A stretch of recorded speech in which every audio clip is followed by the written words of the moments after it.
Can you look? I'm not Will. Why am I blurry? Ah! What the fuck? What the fuck? Ah! Stop being gay for 5 seconds, Jesus Christ.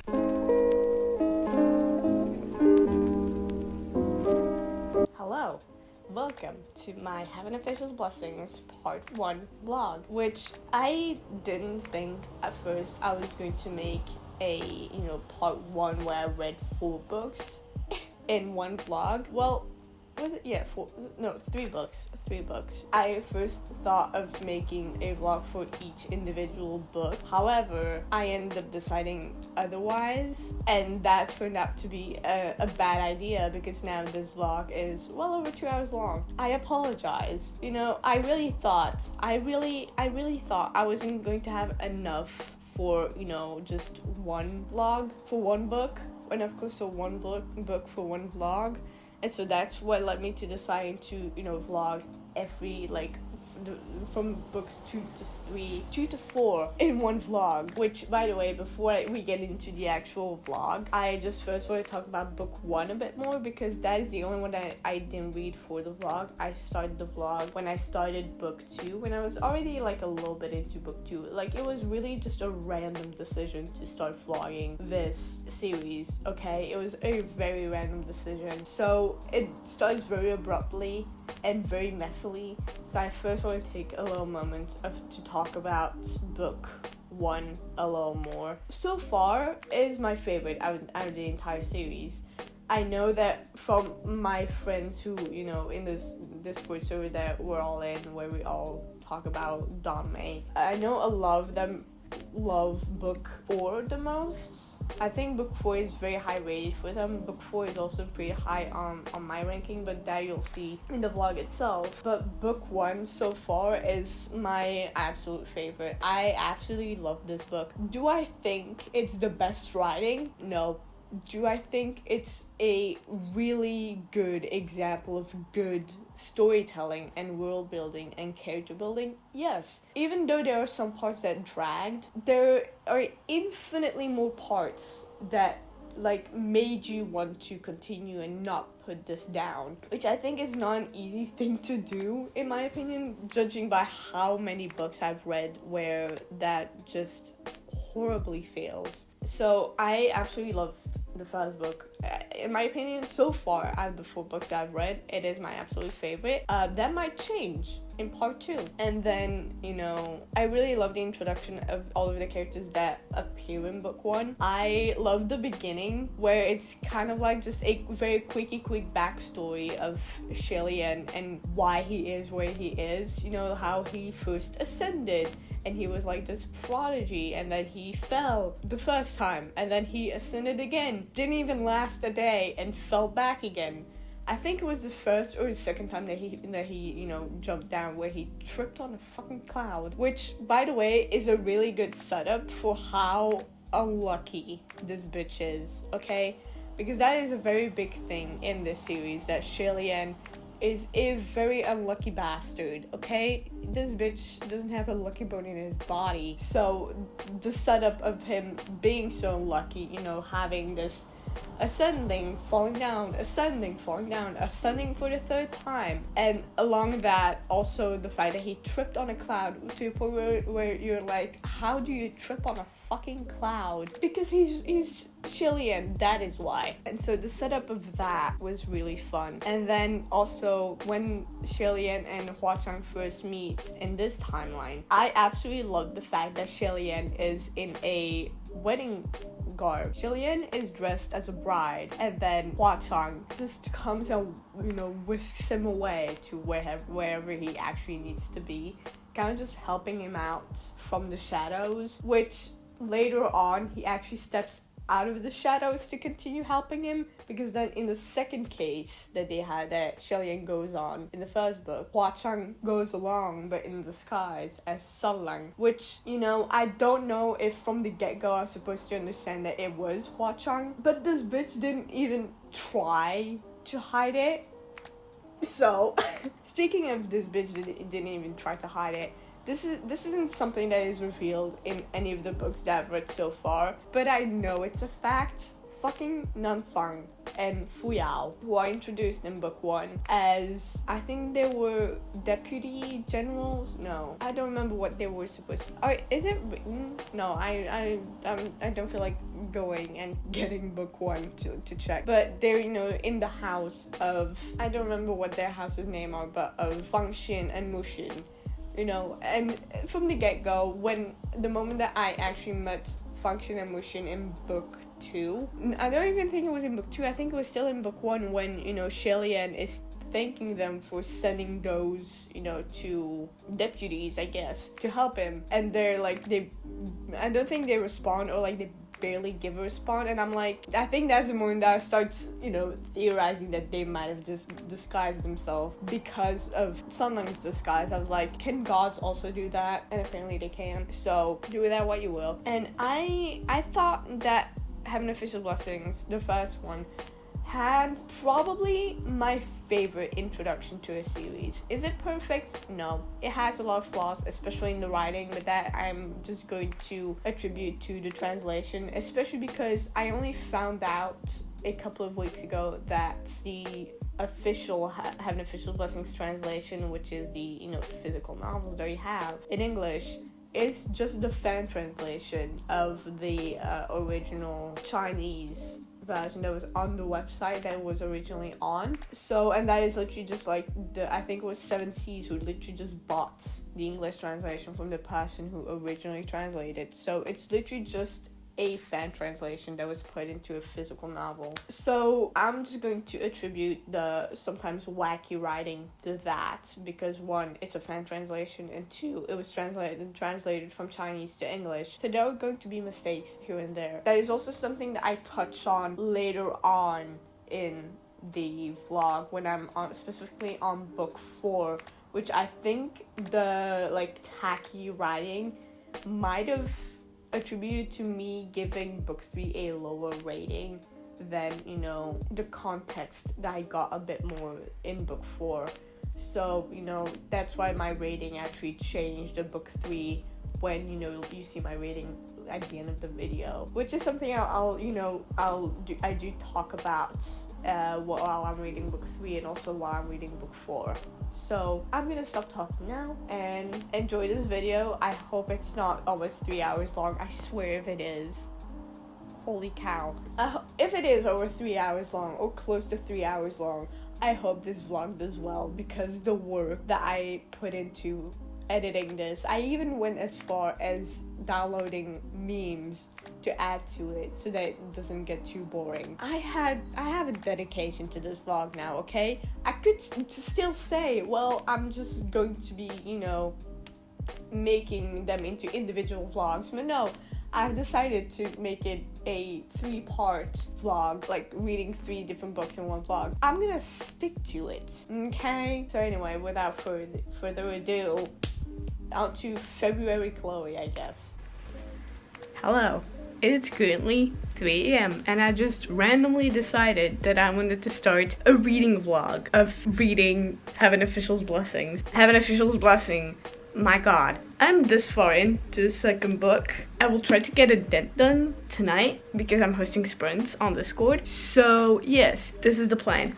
I'm probably just going to film whenever I have thoughts on, you know, what I'm reading. Obviously, I've already finished book 1. I'm pretty far into book 2, so it's not, you know, filming from the beginning of the series, but, you know, it's still very early on in the series, since there are 8 books in this series.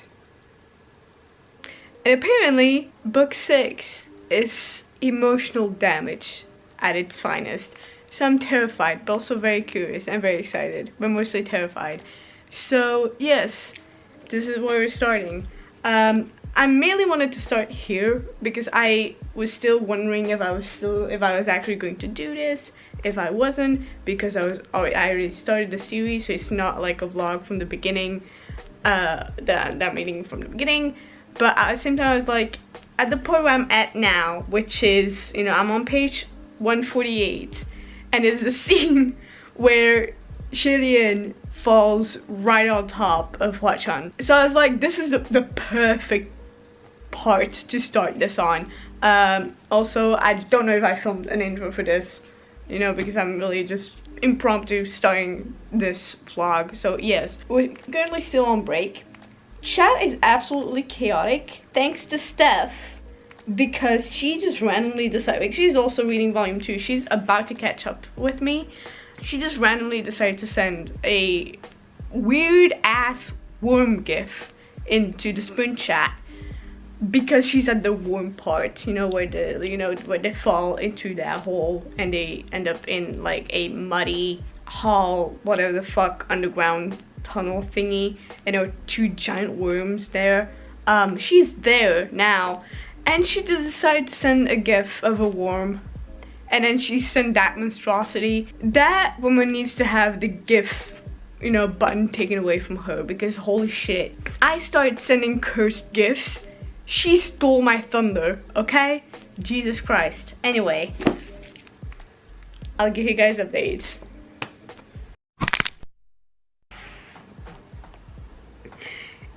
He fell into his lap while he was cleaning his sword. While the bandaged boy is there. What the fuck is this?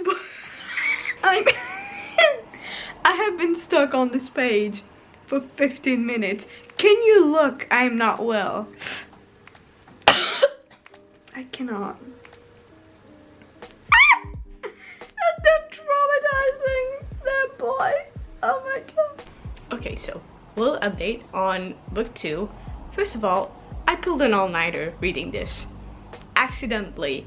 Kind of accidentally. I drank a monster at 8 p.m. I'm still up. I just went to the store to get breakfast. I didn't sleep. I sprinted all night long, which, you know, wouldn't be the first time. But yes, I was sprinting the whole time with Alyssa, and we also were on a video call first with Steph, but then she went to bed, and then we just, you know, the rest of the night we were just, you know, sprinting together and reading Have an Official Blessing volume 2. She only just started it last night. I got to page 179, so I'm almost halfway there. I'm 40% in, if I remember correctly. And holy cow, what do you mean Shillian is an evil state preceptor? I mean, I remember at the beginning of the first book, kind of his backstory, that at one point, the second time he you know, no, I think it was after the second time he ascended, like the second time that he fell back, he went berserk, I believe. Or was that the first time that he went back down? I don't remember, one of the two. He went berserk. I didn't think this was the berserk that they were talking about. I also didn't think that that backstory was gonna come back, like,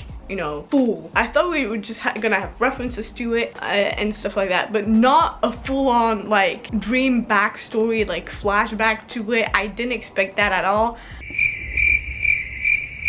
I did not expect that. Also, I love the fact that he accidentally burnt down Hwa-chan's fucking house. Holy shit. And then when they got back to heaven, and then, was it his name? Fangxi? What is it? Fang. I know it was Fang at the beginning. Function? Was that it? Function, yes. Yeah, how do you pronounce that? Yeah, they don't show the pronunciation for Fang, do they? Oh wait, maybe they do. They have close to everything except the pronunciation function. Anyway, I'm just gonna continue pronouncing function just because I know that Nanfang is pronounced that way. So I'm assuming that function is like, oh, at least the fang is right. I don't know if the shin is right. X-I-N. I don't know if I'm pronouncing that right. But anyway, my excuse is that I'm white and uncultured, okay? But yes, I love that because Shillian got hurt and then Function saw him bleeding, his arm bleeding, and he was just fucking worried. And then you got Moquin, who's just like, just can't wait to see where this goes. He's fucking excited for the shit to go down, which honestly, same. I have a theory about those two motherfuckers. I already put it in the Discord server. I'm gonna say here anyway. I might be right, I might be wrong, I don't know. Just listen to at your own risk. I believe that Fangshin and Mukwin are Nanfang and Fuyao. Am I right or am I wrong? Because I feel like those motherfuckers just disguise themselves as younger versions of themselves. And then just because their personalities, the way they act towards Shillian just reminds me of like protective like parents, like, you know, like actual bodyguards, or like, you know, just in book 1 I think it was Fuyao who literally just spoke as if he was Shillian's dad. And just the way they acted, just the volunteering, you know, the way it was phrased, you volunteered. I'm pretty sure it's them. Now it's up in my head and I can't unsee it. They're the same people, are they? Also the fact that Fangshin and Mukwin also dislike each other the same way that Nanfang and Fuyao dislike each other. That's my theory. But anyway, I'm really enjoying this. I also realized that, you know, I'm reading this one a lot faster than I was reading the first one. Because, I mean, I think the first one, the writing is hard to get into. If you want to read the series, just be aware that at the beginning, the writing is going to throw you off. It's very different. I mean, it's translated from Mandarin to English, so obviously it's going to be like a bit whack because, you know, the difference in things. The way the phrases are kind of weird at the beginning, the way things are worded is kind of weird, and then also you're immediately thrown into this world and you kind of have the backstory of Shillian just thrown at you. You also immediately have a bunch of world building and all of that, so it's gonna kind of, you know, go slow at the beginning, but once you push through those first 100 pages, you're fully into it, and it's really good, and it's really cool, and it's really fun. And then when you get to book 2, things really start to go down. What the fuck? What the fuck is happening? I love Shillian, but can this man catch a fucking break? Can this man catch a fucking break? That's all I have to say. I'm probably gonna do like some research on how to pronounce these characters' names correctly, but I'm scared I'm gonna get spoiled if I do that. So we'll see. Either I'll just keep showing how white I am and not be able to pronounce these things correctly, or I'll just take the risk of spoiling myself and then, you know, actually try to find the correct pronunciations for this shit. Okay, so a little update on Have an Official Blessing. It's been a minute because ever since February started, I haven't really picked up Have an Official's Blessing, just because, you know, with the readathon and the competition, I knew I wasn't going to finish Have an Official's Blessing, so I mainly wanted to focus on books that I was going to be able to finish this month. So I'm still about halfway. I don't think if I'm past the halfway point at this point. I think I'm about halfway. Yeah, I'm at where they're with Kirong, and you know, it was just revealed that they're cousins. I have a love-hate relationship with this character, okay? Because I know I'm supposed to despise him because of who he is, but he has the most creative insults I have ever read in my entire life. That's why I have a love-hate relationship with this character, because I love the insults and, you know, the creative insults, but at the same time, I know that this bitch did something terrible to Shillian, especially with the statue. The fucking statue. Are you kidding me? But yes, anyway, I think that's the update so far. I'm gonna try and update some more throughout while I'm reading this. I don't know if I'll be able to film much after the 13th because my mom does arrive that day, and I don't like filming while she's here. So it might be a while before you see new videos. I love this. I love this. I think I needed a break from it. Apologies. I think I needed a break from it just because I was starting to get slower with it. You know what I mean? I think I've been too focused on it. I also need to go drop off some orders so I can buy some dinner. It's literally 9 a.m. and already thinking of dinner. I'm hungry. Okay. I'm still on a book buying bed, okay? And I've broken it so many times already this year. But I didn't go all crazy. I always think, do I need this right now? Is this important right now? You know what I mean? So that's why yesterday when I went to Brussels, I mainly bought manga because they're cheaper, and also got a lot more than usual because they're so cheap. But yes, haha. Anyway, let me stop talking and continue what I was doing. Hi. It's been a minute.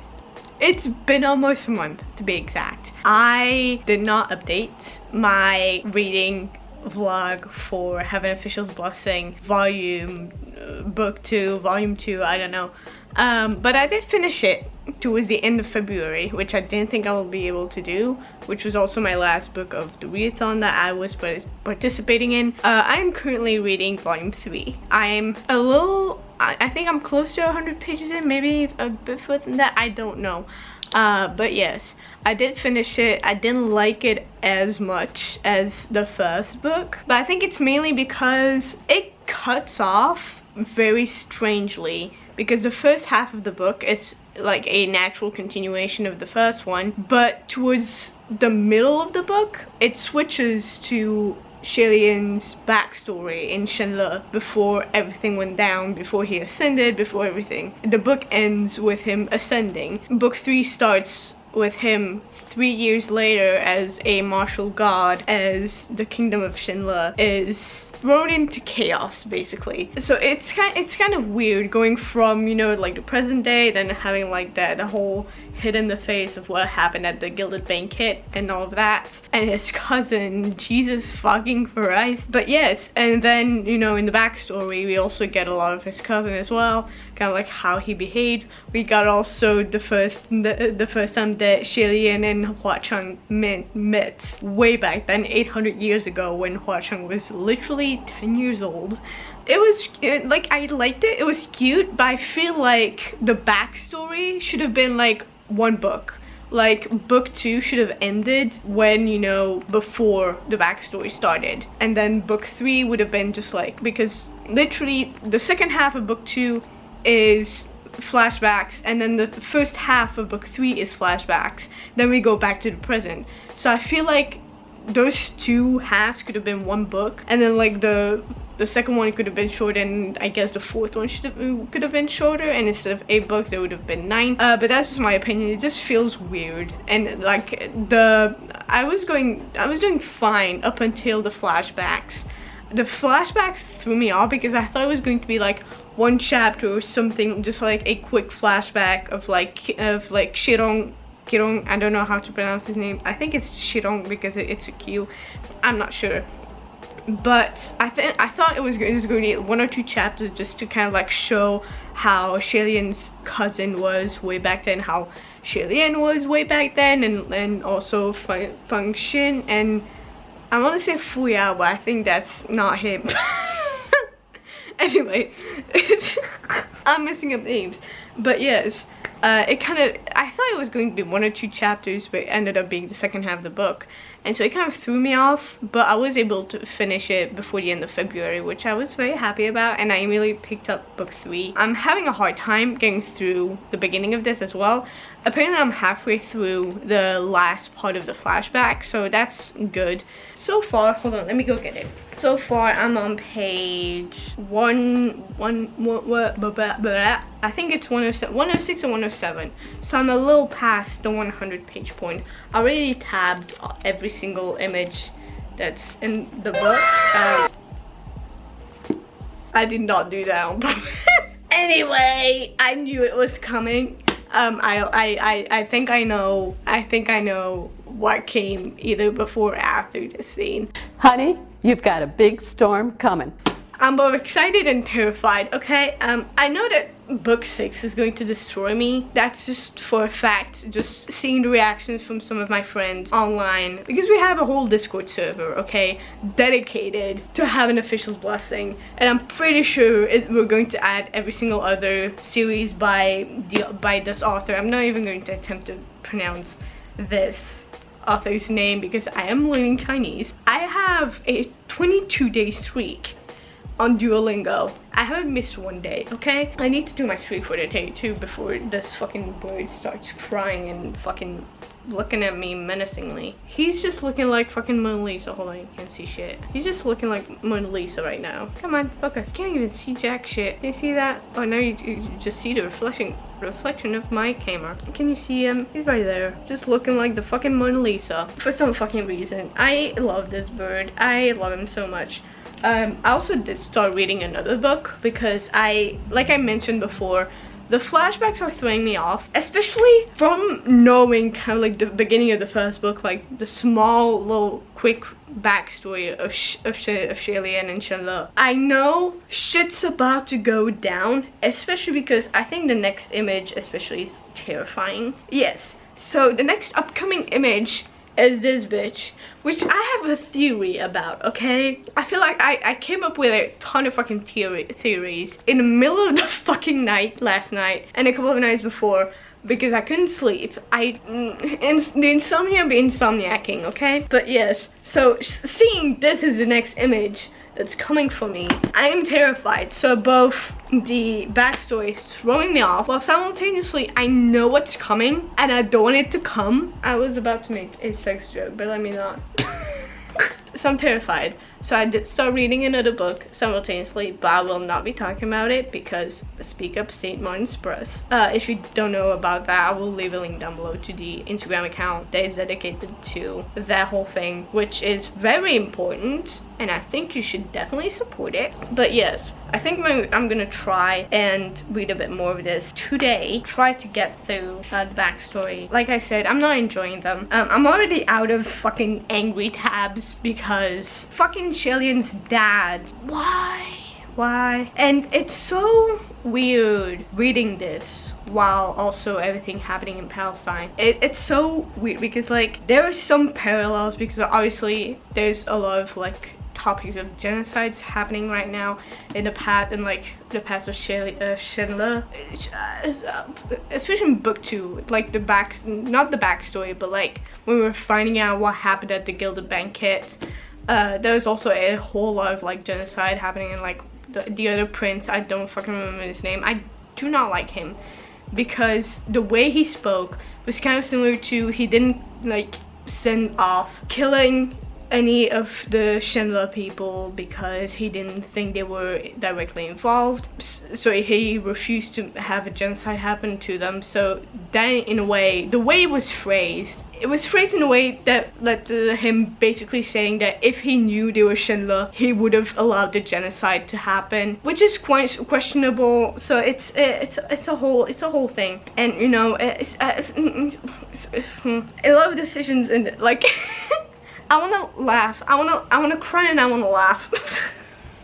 If you haven't read Have an Official Blessing, you won't get that joke, but yes. Shalian has the biggest struggle ever. He never knows whether he wants to cry or laugh, and I'm having the same dilemma right now because right now in Yongan, which is like a city in Shenle, there's a drought happening.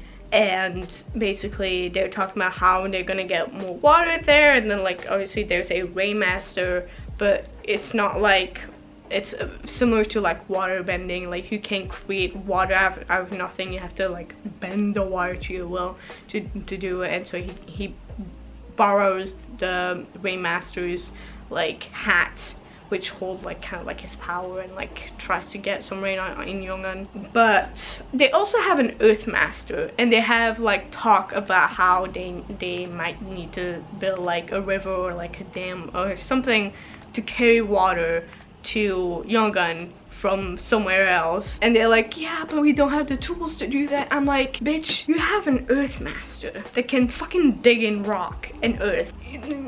Fucking Earth Master, Rain Master. But like the mention of the Rainmaster is like used. Are y'all even trying? It's so weird, but yes. Lola, Lola.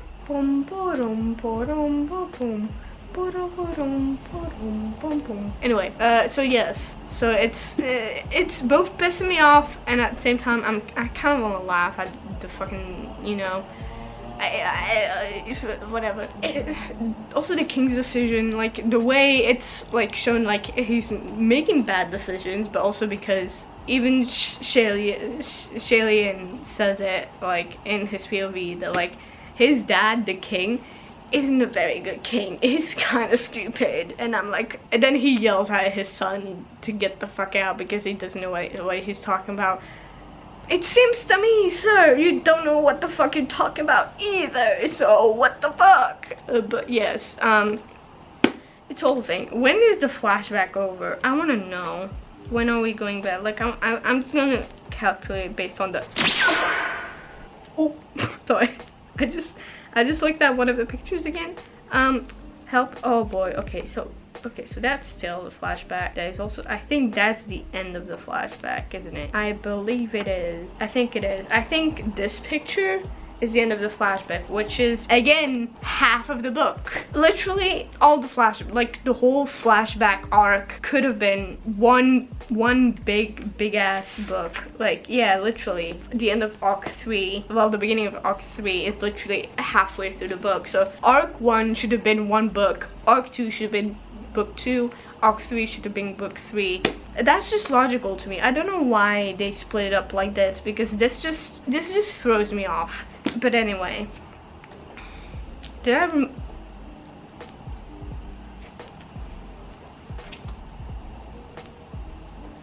on 107. I do remember that.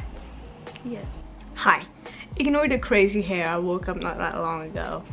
So I'm a bit further into book 3 of Heaven Official's Blessing. I am currently on page 176, and basically it's the last like couple of pages till the end of the flashbacks. I got this much left of the flashbacks, which I'm happy about, okay? Because just like I mentioned in the last update, the whole flashback in the middle of like both book 2 and book 3 are throwing me off. But yeah, I feel like it was like misformatted. I don't know if it's because book 2 was going to be a bit longer, or maybe it would be book 1 that would be a bit longer, because it would be book 1 and then the half of book 2, so that would be already pretty big, and then book 2, if it were just the flashbacks, would probably be this big, and then book 4, I don't know how that would have, you know, been. But yes, so I'm always done with the flashbacks.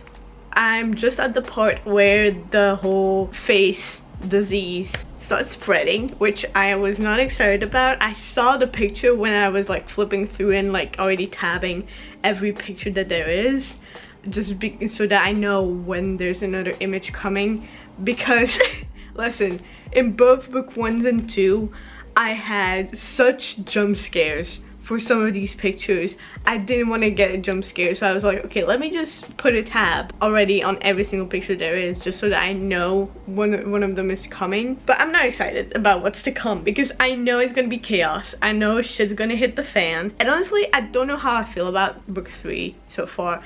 I know that my friend who has read, I think, all of them now. I think she finished book 3 this month or last month.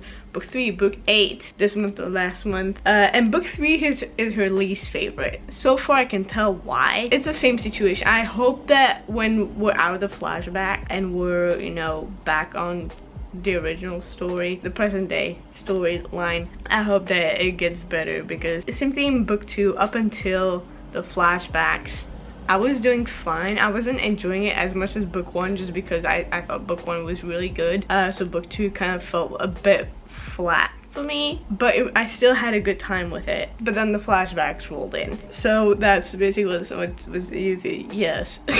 So far, especially because like I'm also doing like joining a readathon this month. I haven't finished a single book this month. I don't know if I mentioned this in this vlog. I think I mentioned it in my February readathon vlog, which I also never finished because of the same reason why I haven't finished a book this month, was because one of a Discord mutual just decided to say that manga and graphic novels shouldn't count for as many points for the readathon, which is bordering on ableism. But anyway, and so the whole thing of not wanting to participate as much anymore in the readathon in February kind of bled over the readathon in March because of them.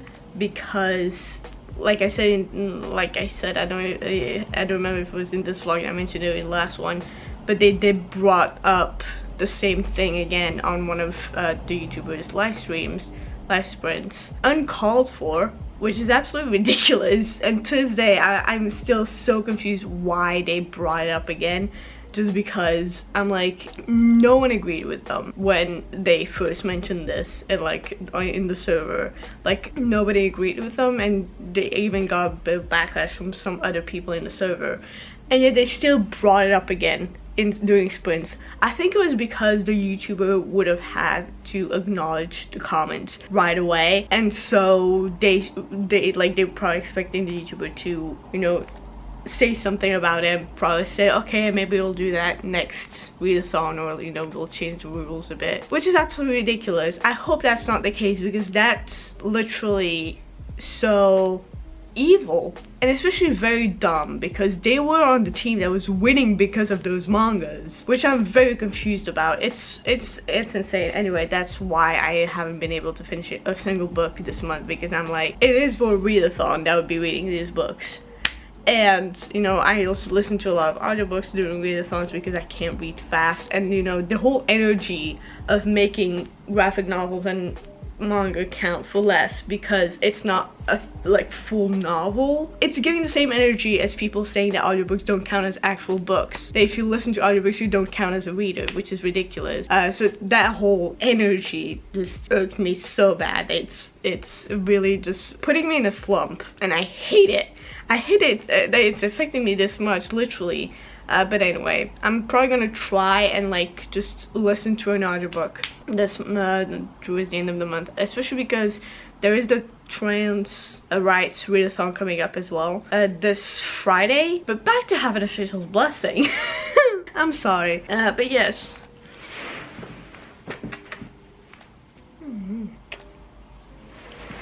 Ow, bitch. I was about to say meet Lola. Well, you've met Lola. Ow. Can you see that? Ow. That hurt. And she just left. Ow. Oh, wow. Oh, wow. Am I bleeding? Oh, God, am I bleeding? I'm not bleeding. Okay.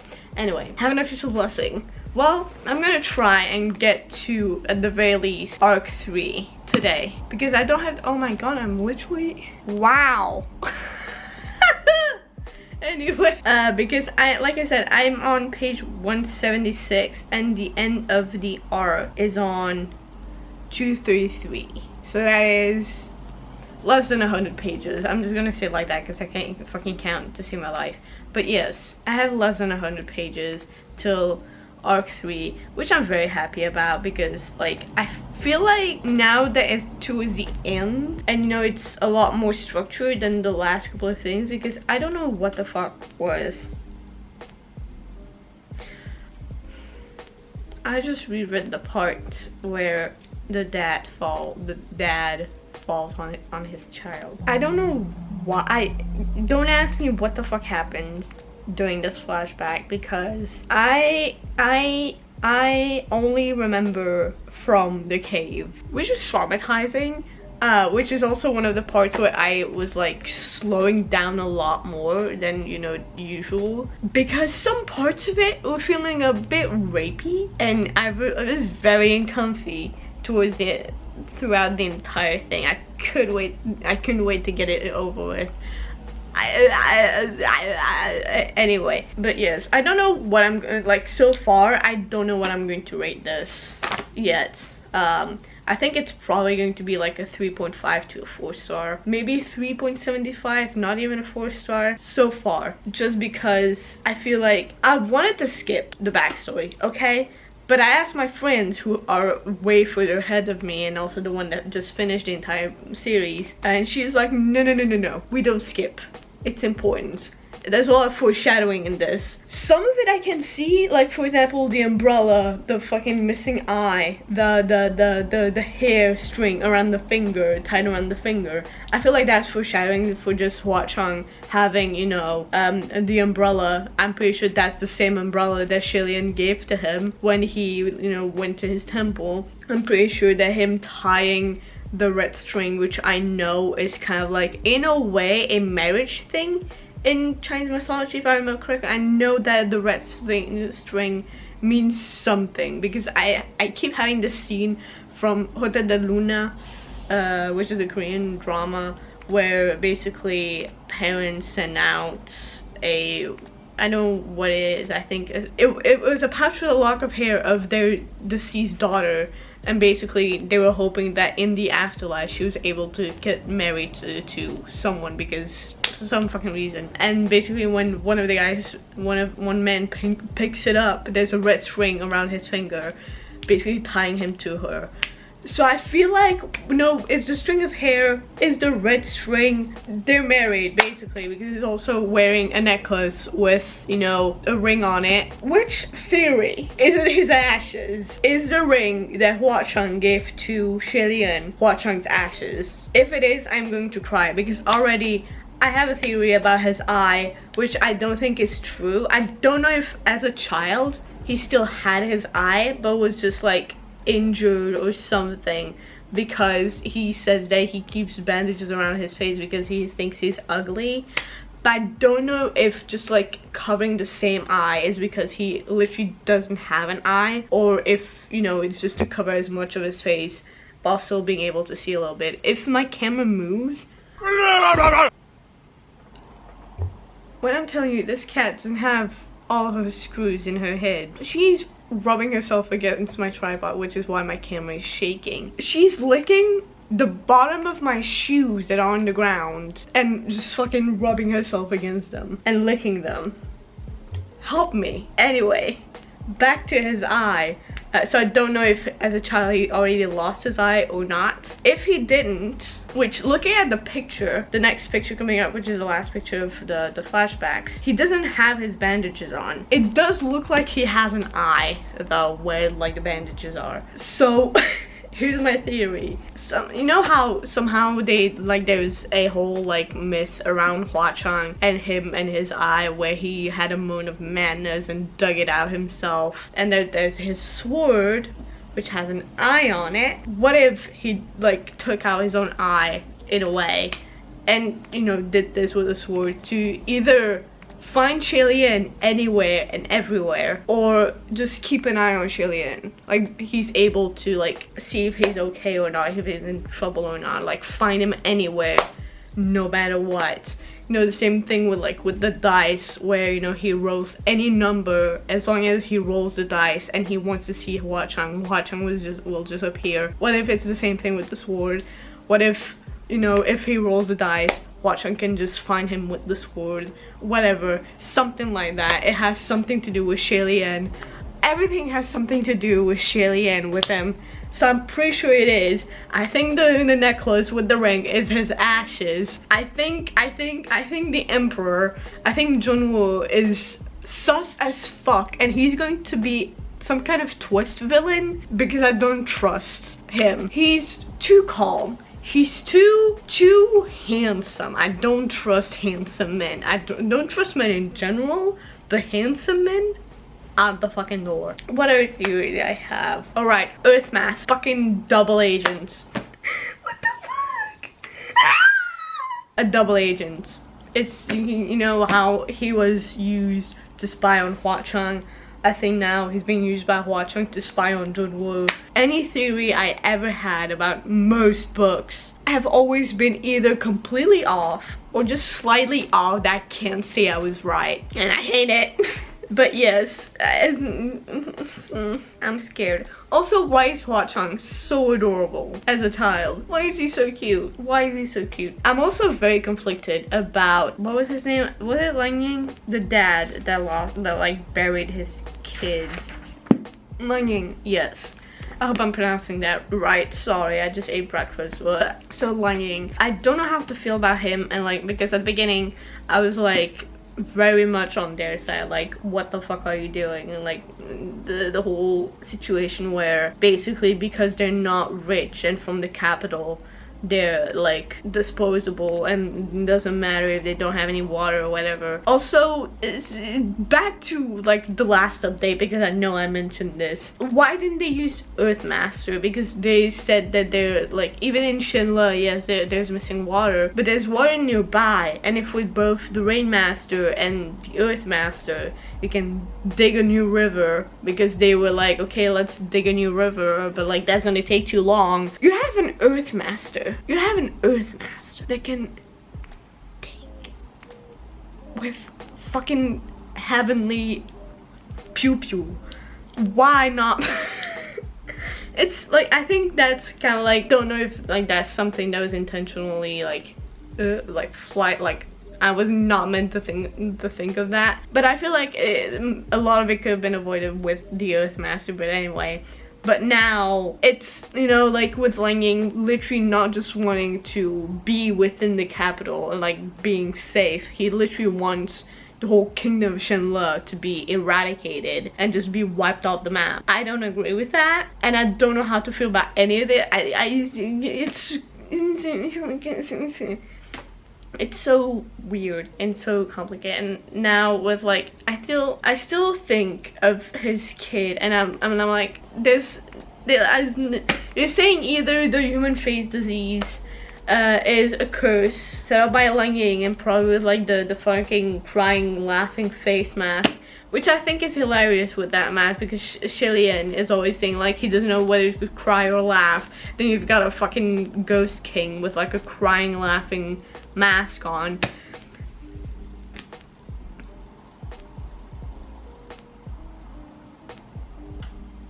Does that mean something? Does that mean something? Or is that just a coincidence of like the writing style? Is that something, is that an actual thing that a lot of people like write? Like they don't know whether they wanted to laugh or cry, because I have that a lot. Like sometimes I want to cry but I also want to laugh. But I don't think I've ever seen it written down, especially this much. Like it's to the point where I literally have a tab for any time Shirley doesn't know whether to laugh or cry. Does it mean something? Is it? Oh god, that's going to keep me up at night. Anyway, yes, so it's either a curse or it's a naturally occurring thing, which I don't believe it's a naturally occurring thing. If it were just like blemishes, like pimples growing on people's bodies just everywhere, and then occasionally one would look like a face, that's fine. But these things literally look like human faces, and apparently if you touch them or like if you like pinch them or whatever, they scream. In what world would that be natural? Fair enough, it is a fantasy world where like literally gods and demons exist, but still, how would that be natural? Like in what nature would that be natural? So I definitely think it's a curse, and because it has to do with faces, the mask, and also I think because I watched season 1 when when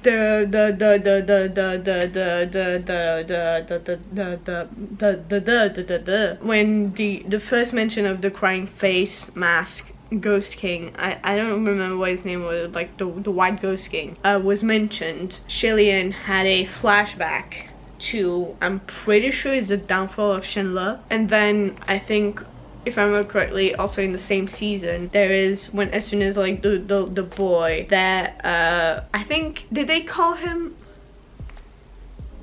No, that was not him, that was Hua Chang who picked that name. Anyway, the like in the present day where like the boy with the bandages that was like on the mountain and had the human faces on his face, he, you know, the first time Shilian sees that, he again has a flashback to the downfall of Shenle. So I am assuming that has to do with that Ghost King. The whole human face disease has something to do with that Ghost King. Now when it comes to that disease in the present day, because the boy with the bandages supposedly is human, but they're thinking he might not be entirely human, because then why would he have that disease if it's, you know, been gone for 800 years? Why would he still be here?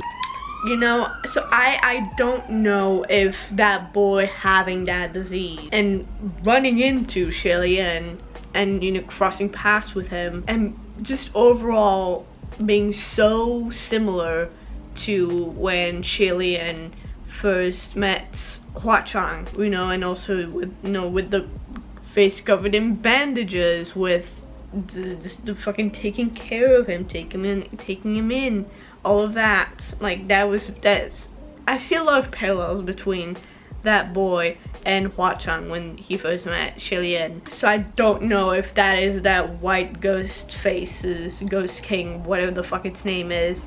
It's kind of like in a way giving that boy that disease in a way, but without the actual like spreading of it, just to kind of like taunt Shalian in a way, because all of this is going down after he ascended again, so I don't know if that's related to that. I don't know.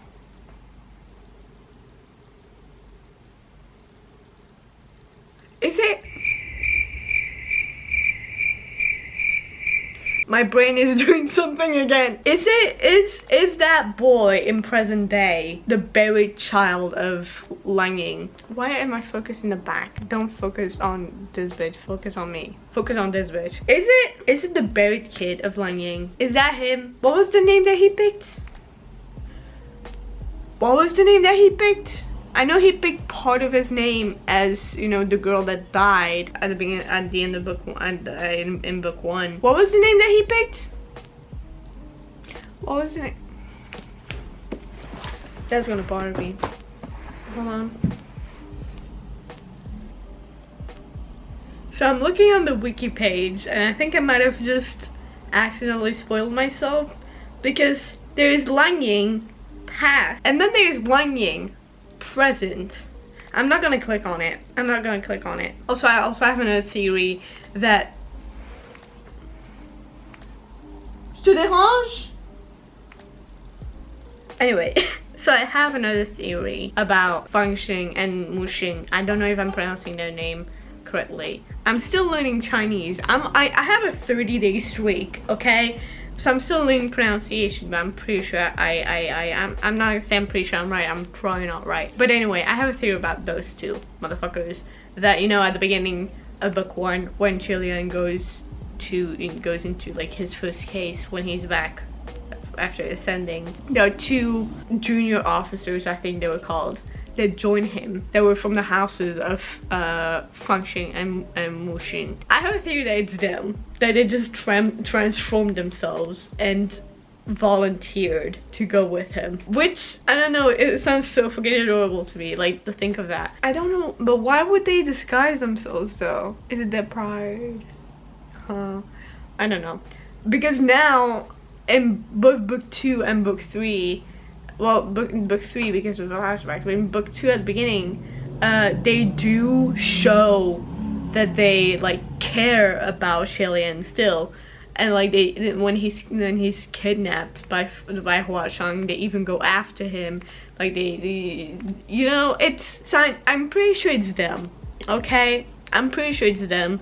My friends won't tell me anything. They're just like, keep reading. And whenever they say that, I'm like, okay, I'm probably right. Unless they do the same thing I do whenever my friend tries to ask me for, like, tells me a theory, and I'm like, girly pop, just keep reading. Like, whether she's right or not, I just tell her to keep reading. I think they're doing the same to me, which is very rude. Let me try and find this bandage bitch, because I hope it's not.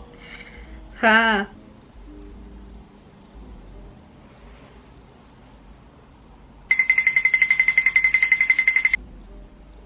Hold on, let me, my god. I don't want to be right. Why am I blurry? I don't want to be right. Hold on, come on. I actually clicked off. The fact that it says Langing past and Langing present actually annoys me. I don't know. What was the name of the girl again? Xiaoying, yeah. Is it the same? Is it written the same? Hey, what happened? Stop! Am I right? I'm gonna click on Langing present. I'm gonna click on Langing present, and if it is him, am I right? Am I right? Is it him? Come on, look. Ah!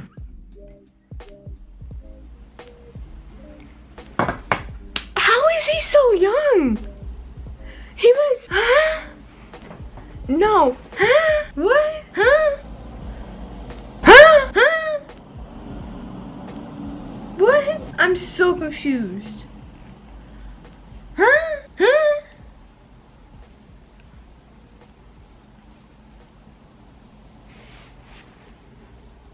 Rückstedt? So I'm pretty sure I'm right. I generally didn't remember. Stop. Okay, so, but he's so.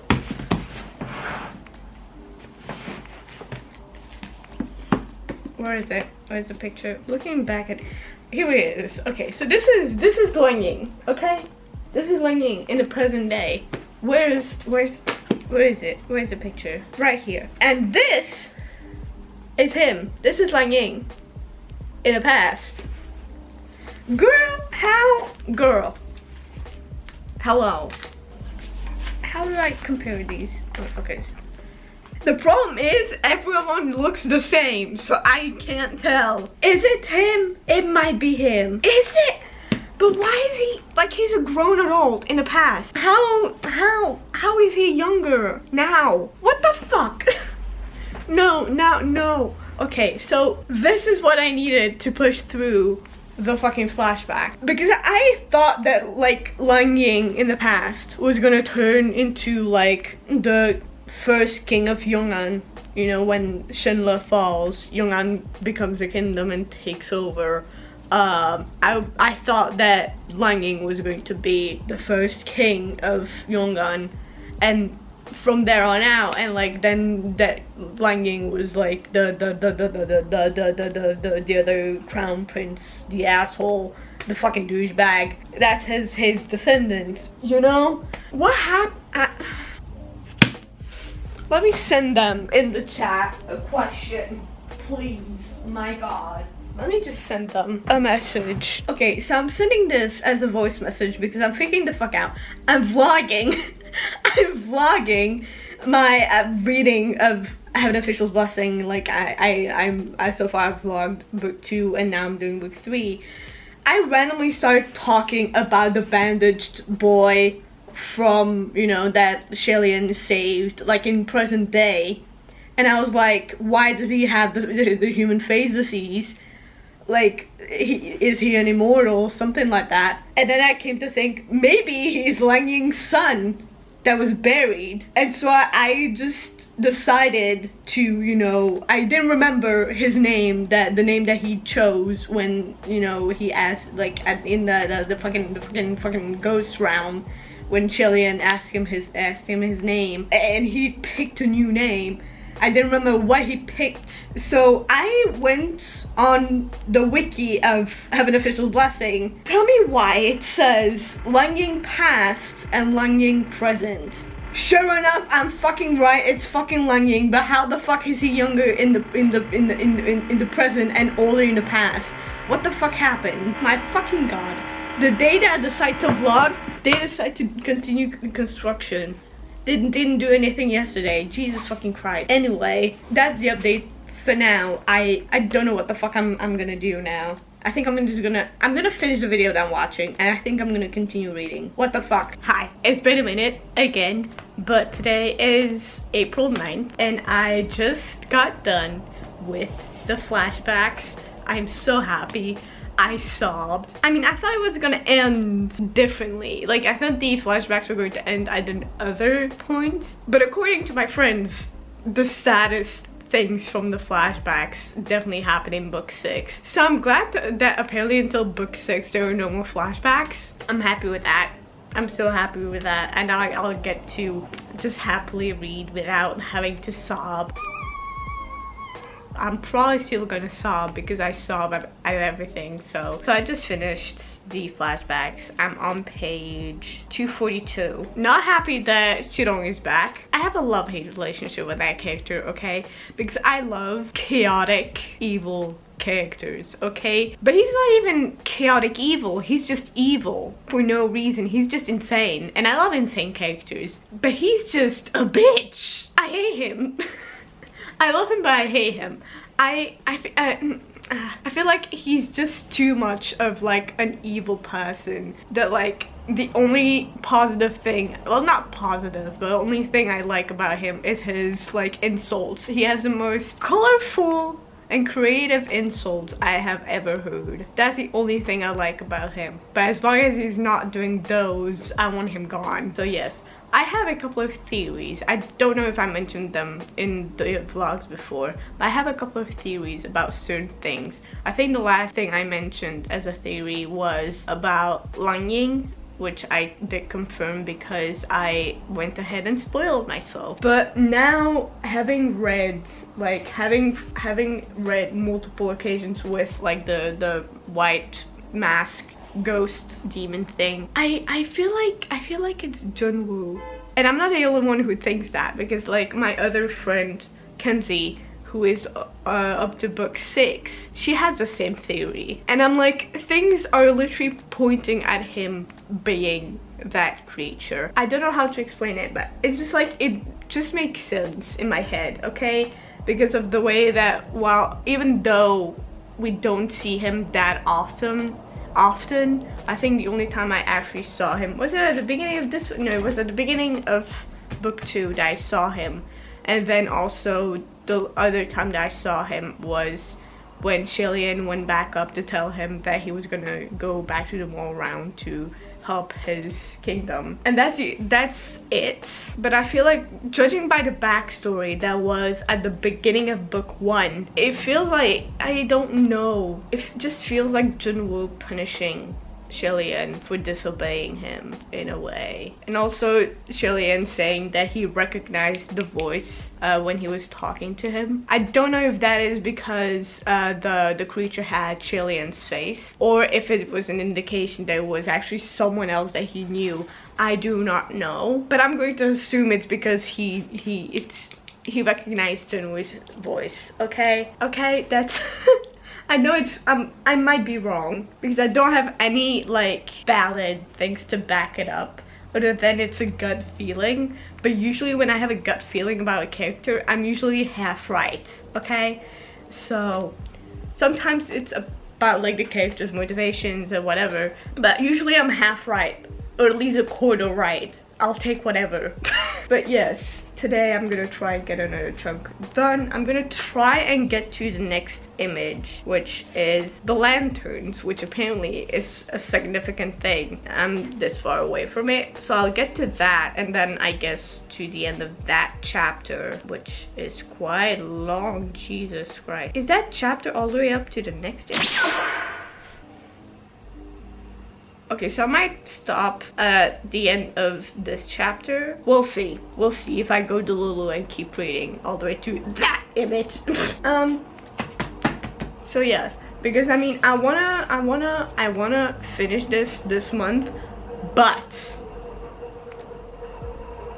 for a second I thought that was a swarm of bees. What the actual fuck? I wanna finish this month, but I'm planning a readathon for next month, and I highly doubt I'll post this like before I, post the announcement for the readathon. So I'm just gonna mention it here. For May, I'm hosting a readathon that is like water-based, and so I want to keep the ending of this for that, so that I can count it for points, because the bitch is long and it has water on the cover and it has a specific scene. That's a wind. Has a specific scene taking place in the water, obviously, as the cover indicates.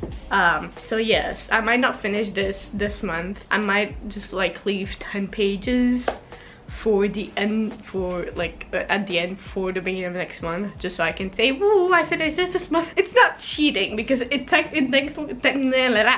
technically only counts for every book that you finish during that month. So even if it's only 10 pages left of a book, it's still finishing it in that month. Bitch. What? No, sorry. So that is the plan. I'm currently hosting sprints. So I'm gonna keep reading, and yes, enjoy. What is up, my mammals? Let me knock down my camera. Hi, new update. Today is Tuesday the 15th. Is it the 15th? The 16th. Okay. It's the 16th today of April. I'm almost done with Have an Official Blessing, volume 3. I'm on page 300, I think. I'm pretty sure I'm on page 300. I just got past the underwater scene, which I didn't think it was gonna be that one, because I had seen another scene that happens underwater, but it wasn't that one. So according to Kenzie, in volume 4, there's also a scene that happens underwater. So I'm pretty sure that is the scene that I thought this one was going to be. So now I'm excited. But yes, I got past the lantern scenes. like the whole like lantern chapter. I just got done with the in the water scene, and I have thoughts, okay? Because I mean, when it comes to the lanterns, fucking adorable. I sobbed because I feel so bad for Ling Wen. I also hate the water master. I don't even know what bother remembering his name. I hate him. He's so transphobic. I hate him. Misogynistic and transphobic at the same time. Jesus Christ. Please tell me why he doesn't like his sibling preferring their female form over their male form, and then being friends with Ling Wen, and Ling Wen having to be in their male form to be able to hang out with these two dudes. It's not that you don't like that these people are not in their original form, it's that it bothers you that they're in their female form. Motherfucker. I hate him. Oof. And then about the water scene, I feel a bit icky about it because it's basically, I don't want to give spoilers, so if you don't want to get, like, it's a very significant scene within, like, especially like Shilian's and Hua Chang's relationship, so if you don't want to get spoiled and you haven't read this series yet in general, skip ahead if you don't want spoilers, obviously. But essentially the scene that is like Shilian jumps in the water and Hua Chang jumps in with him as well afterwards, and he kisses Shilian, I'm assuming to give him oxygen to stay underwater. But the whole situation, especially Shilian's reaction to it at first, is like it was giving Shilian was feeling violated by what was happening, and like when he realized it was Hua Chang, he still felt very uncomfortable with it. And I don't know, the whole scene felt very rapey to me. I don't like any kind of like unwanted touching or like even just kissing, because I feel like a lot of people gloss over like sexual assault when it's just kissing. Like kissing someone without their permission is still assault. And so I feel like that scene makes me very uncomfortable, especially because we know that Shilian values his purity, especially like sexual wise. He has never kissed anyone before, so the fact that like it was done kind of forcefully, it especially doesn't help that the scene right after is when they're on the beach in Ghost City, and a bunch of ghosts, when they see that it's Hua Chang holding someone else, they're like, hey, do you need help raping somebody? Obviously Hua Chang is like, fuck off, get the fuck out of here, because he doesn't want to deal with those motherfuckers right now. The fact that that is right after that scene felt so off to me. I don't like the way it went. I don't think it was the way that the author intended it to go, but it is what it's giving to me personally. It's giving very, you know, rapey vibes when it comes to like the kissing that is not really, you know, consensual. It was very forceful and I don't like it. When I first saw the image, I didn't think it was gonna go that route. So yeah, I feel very uncomfortable with it. It's very uncomfortable. But anyway, I hope that the next one, I'm pretty sure the next one is not gonna be like that, and I'm pretty sure, like, judging by the next image, they're fine, but just like, I don't know, it felt very off to me. And so far the book, the only thing I've really liked about this volume is the lantern scene, because I cried. It was very adorable, and especially right after when fucking Shilian finds Shirong again. He's like looking at the sky saying thank you, basically saying thank you to Hua Chang for the lantern. And then Shirong, who doesn't know what is happening, he's like, what the fuck are you thanking me for? I hate Shirong, but like he kind of brings the comedy. I hate his ass. I hope he dies. And also apparently he's a great dad to that kid whose father he possessed, and apparently according to Kenzie, the dad that Shirong possessed was actually very abusive to the kid. So Shirong kind of being a better dad than the person that he's possessing is kind of adorable. And listen, I love frustrating characters having a good like redemption arc and actually becoming one of my favorite characters. I mean, the best example, and also the best example like that exists in any pop culture, is Zuko from Avatar: The Last Airbender. Literally the best character arc ever. So that is also like the villain of the story, like a very awful person. Like Shirong is awful, he's annoying, he's obnoxious. Every time he's there, he brings the comedy and the best insults I've ever read. But I hope he fucking dies. But if instead of killing him off, if you give him a redemption arc that also goes along with the other crown prince, because I've seen a lot of people ship those two, and I can definitely see why. If you give me a redemption arc that goes from enemies to lovers between those two, what the fuck? If you give me a redemption arc plus an enemies to lovers storyline between the other crown prince and Shirong, and then Shirong having a character like a redemption arc where he actually becomes my favorite character and less obnoxious, and like it shows that he's trying to be less obnoxious and like kind of be a bit more sane, basically. That would be my favorite thing in the entire series. I would love that so much. I absolutely would adore that. Actually, I would love that. I love a good character arc that goes from a character that you hate to a character that you love. That is my favorite thing in any kind of story. I love it so much. So yes, that is kind of like the update so far.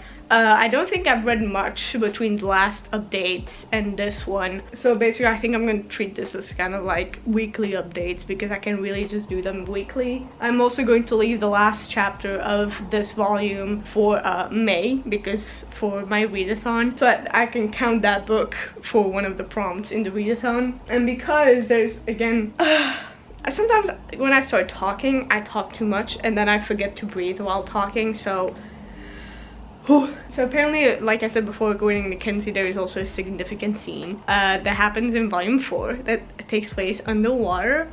So because of that, it also counts for the readathon. So I'm going to try and read volume 4 next month as well. And then afterwards, I think I'm going to take a break, a small break from Have an Official Blessing, and start reading Grand Masters of Demonic Cultivation, or maybe Stars of Chaos, depends. But yeah, anyway, I'm very happy that Steph hasn't even gotten to book 3 yet, so I'm ahead of Steph, and that's all I want. Hi, little update. I finished volume 3, and I think I might take a small break before I continue on to volume 4, because Steph does want to start Grandmaster of Demonic Cultivation with me, because Kenzie is already very far ahead, and like Steph wants to start it, but she wants me to start it with her. So this weekend we're planning on starting it together, which we were supposed to start it last weekend, but then we ended up watching Bungo Stray Dogs, and then it got late for me and we didn't end up reading anything. Volume 3 is done, and I'm glad it is, because I mean, after the flashbacks were over, I thought, okay, the worst part is done. The flashbacks were not the worst part. Right after the flashbacks, we get back into present day, and you know, we follow the next case, which leads us to basically, I'm not gonna explain the whole thing, I don't want to give too many spoilers, but basically trigger warning for like abortions and like, you know, rape jokes and like very wacky consent stuff, okay? Because one of the reasons I was excited for this book is because I knew there was a significant underwater scene, which, you know, Kenzie has been hyping up all along, and I thought it was this one, but apparently the one that I had in my head that I had seen spoilers of is in volume 4. And then the fact that that happens right after the whole shtick where there is a demon fetus, because apparently if a woman gets an abortion, there's a risk for the fetus to become a demon and stuff like that. It's essentially, it's the vibe that's getting, that like it feels very demonizing of women who choose to get abortions, and the whole thing, it feels very demonizing of the whole thing. It's bleh. That basically just threw me off. I already was planning on probably giving this book like 3.5, 3.75 stars, along those lines, because of that specific scene, plus the whole demonizing of abortions and all of that. I think I'm probably just going to rate it like a 3.5, 3.25, something along those lines, maybe even just a 3, something like that. I did not like that at all, and like there were some parts afterwards that were more fun, but just the accumulation of the backstory that felt very wacky, like a very wacky placement to put a backstory filling half of book 2 and half of book 3 felt very wacky, and like I had a hard time getting through it. Then when there's the whole like lantern thing where what was it, Shiwudo being extremely transphobic and the sexism in that whole thing is then the whole like demon fetus situation, then Shalian pretty much getting like the questionable consent of the kiss, plus the fucking rape joke right after, all of that combined basically ruins any small aspect that I actually enjoyed of the book. I don't like it. I don't like it at all. So yeah, I still haven't decided on the rating for this one yet, so I'm probably just gonna sit on it. We'll see. I think it's probably gonna be like, it's not gonna surpass a 4-star, but I also don't think it's going to be below a 3, so it's gonna be like somewhere in between there, something along those lines. I'm not sure yet. We'll see. But I'm very excited for volume 4 because apparently things get better, and it's a lot of, that one's a lot better and a lot more fun. What the fuck? Obviously it's still Heaven Official's Blessing, so drama is still gonna be in there, but apparently it's a lot less questionable than volume 4 is. And also there's the underwater scene that I had seen spoilers of, which is very exciting. So yes. But yeah, so just a little update on my thoughts on the ending of volume 3. That usually that kind of thing would make me DNF a book right away, but because it's just that one thing compared to everything else, and from what I've heard of the rest of the volumes, and also because I trust Emily. Because listen, to get Emily to rate something 5 stars, it's like one in a blue moon. So I trust her opinion on books way more than anybody else. And like her loving, like for example, like I think she said book 6 is like her favorite. I don't remember which one's her favorite, but like book 4 is like among her favorite, and then book 3 is like her least favorite. So to know that it gets better from here is why I'm not considering DNFing this entire series, because usually what happened in book 3 would make me want to DNF an entire series. So we might not stop right now, but if and so now I think it's gonna be a while until I update volume 4, because like I said, Steph wants to start Grandmaster of Demonic Cultivation, plus her and Kenzie also want me to start, what was it? Stars of Chaos. So that means I have this one plus Stars of Chaos to get through before I could probably get to volume 4. But who knows, I might just go Delulu and start all 3 at the same time. You know, because I think I'm going to prioritize volume 4 because I am, you know, in a way reading it for a video. So I think I'm going to prioritize that one as well, along with like the ones that my friends want to read together. So yes, that is the update for now. Hopefully things get better from here on out, and yeah, I'll see you guys in the next update, which I don't know when it will be, but hi, ignore the mess that is my appearance. So it's been a while. I actually have no recollection of when the last time was I updated for Heaven Official's Blessing volume 4, but hold on, let me grab it for a second. I'm currently on, hold on, let me open this bitch up. I'm not that far into it. I think I'm only like 40-ish pages in. Like really not that far. Yeah, I'm literally 48 or 49, I can't remember. I'm this far in, if you can't tell. But I'm really enjoying it so far. It's already pretty chaotic. I don't trust Earthmaster. I'm very suspicious of this man. I don't trust them at all. But anyway, I think that right now, I don't think I'll be able to finish this book this month because I'm kind of in a slump after May, but I'm definitely going to try my best to finish it, because also I'm buddy reading Grandmaster of Demonic Cultivation with Steph, which you'll probably also see a vlog for that. I'm planning on starting it soon, because I also literally started it and I'm a bit further. I'm about like 60 pages into it.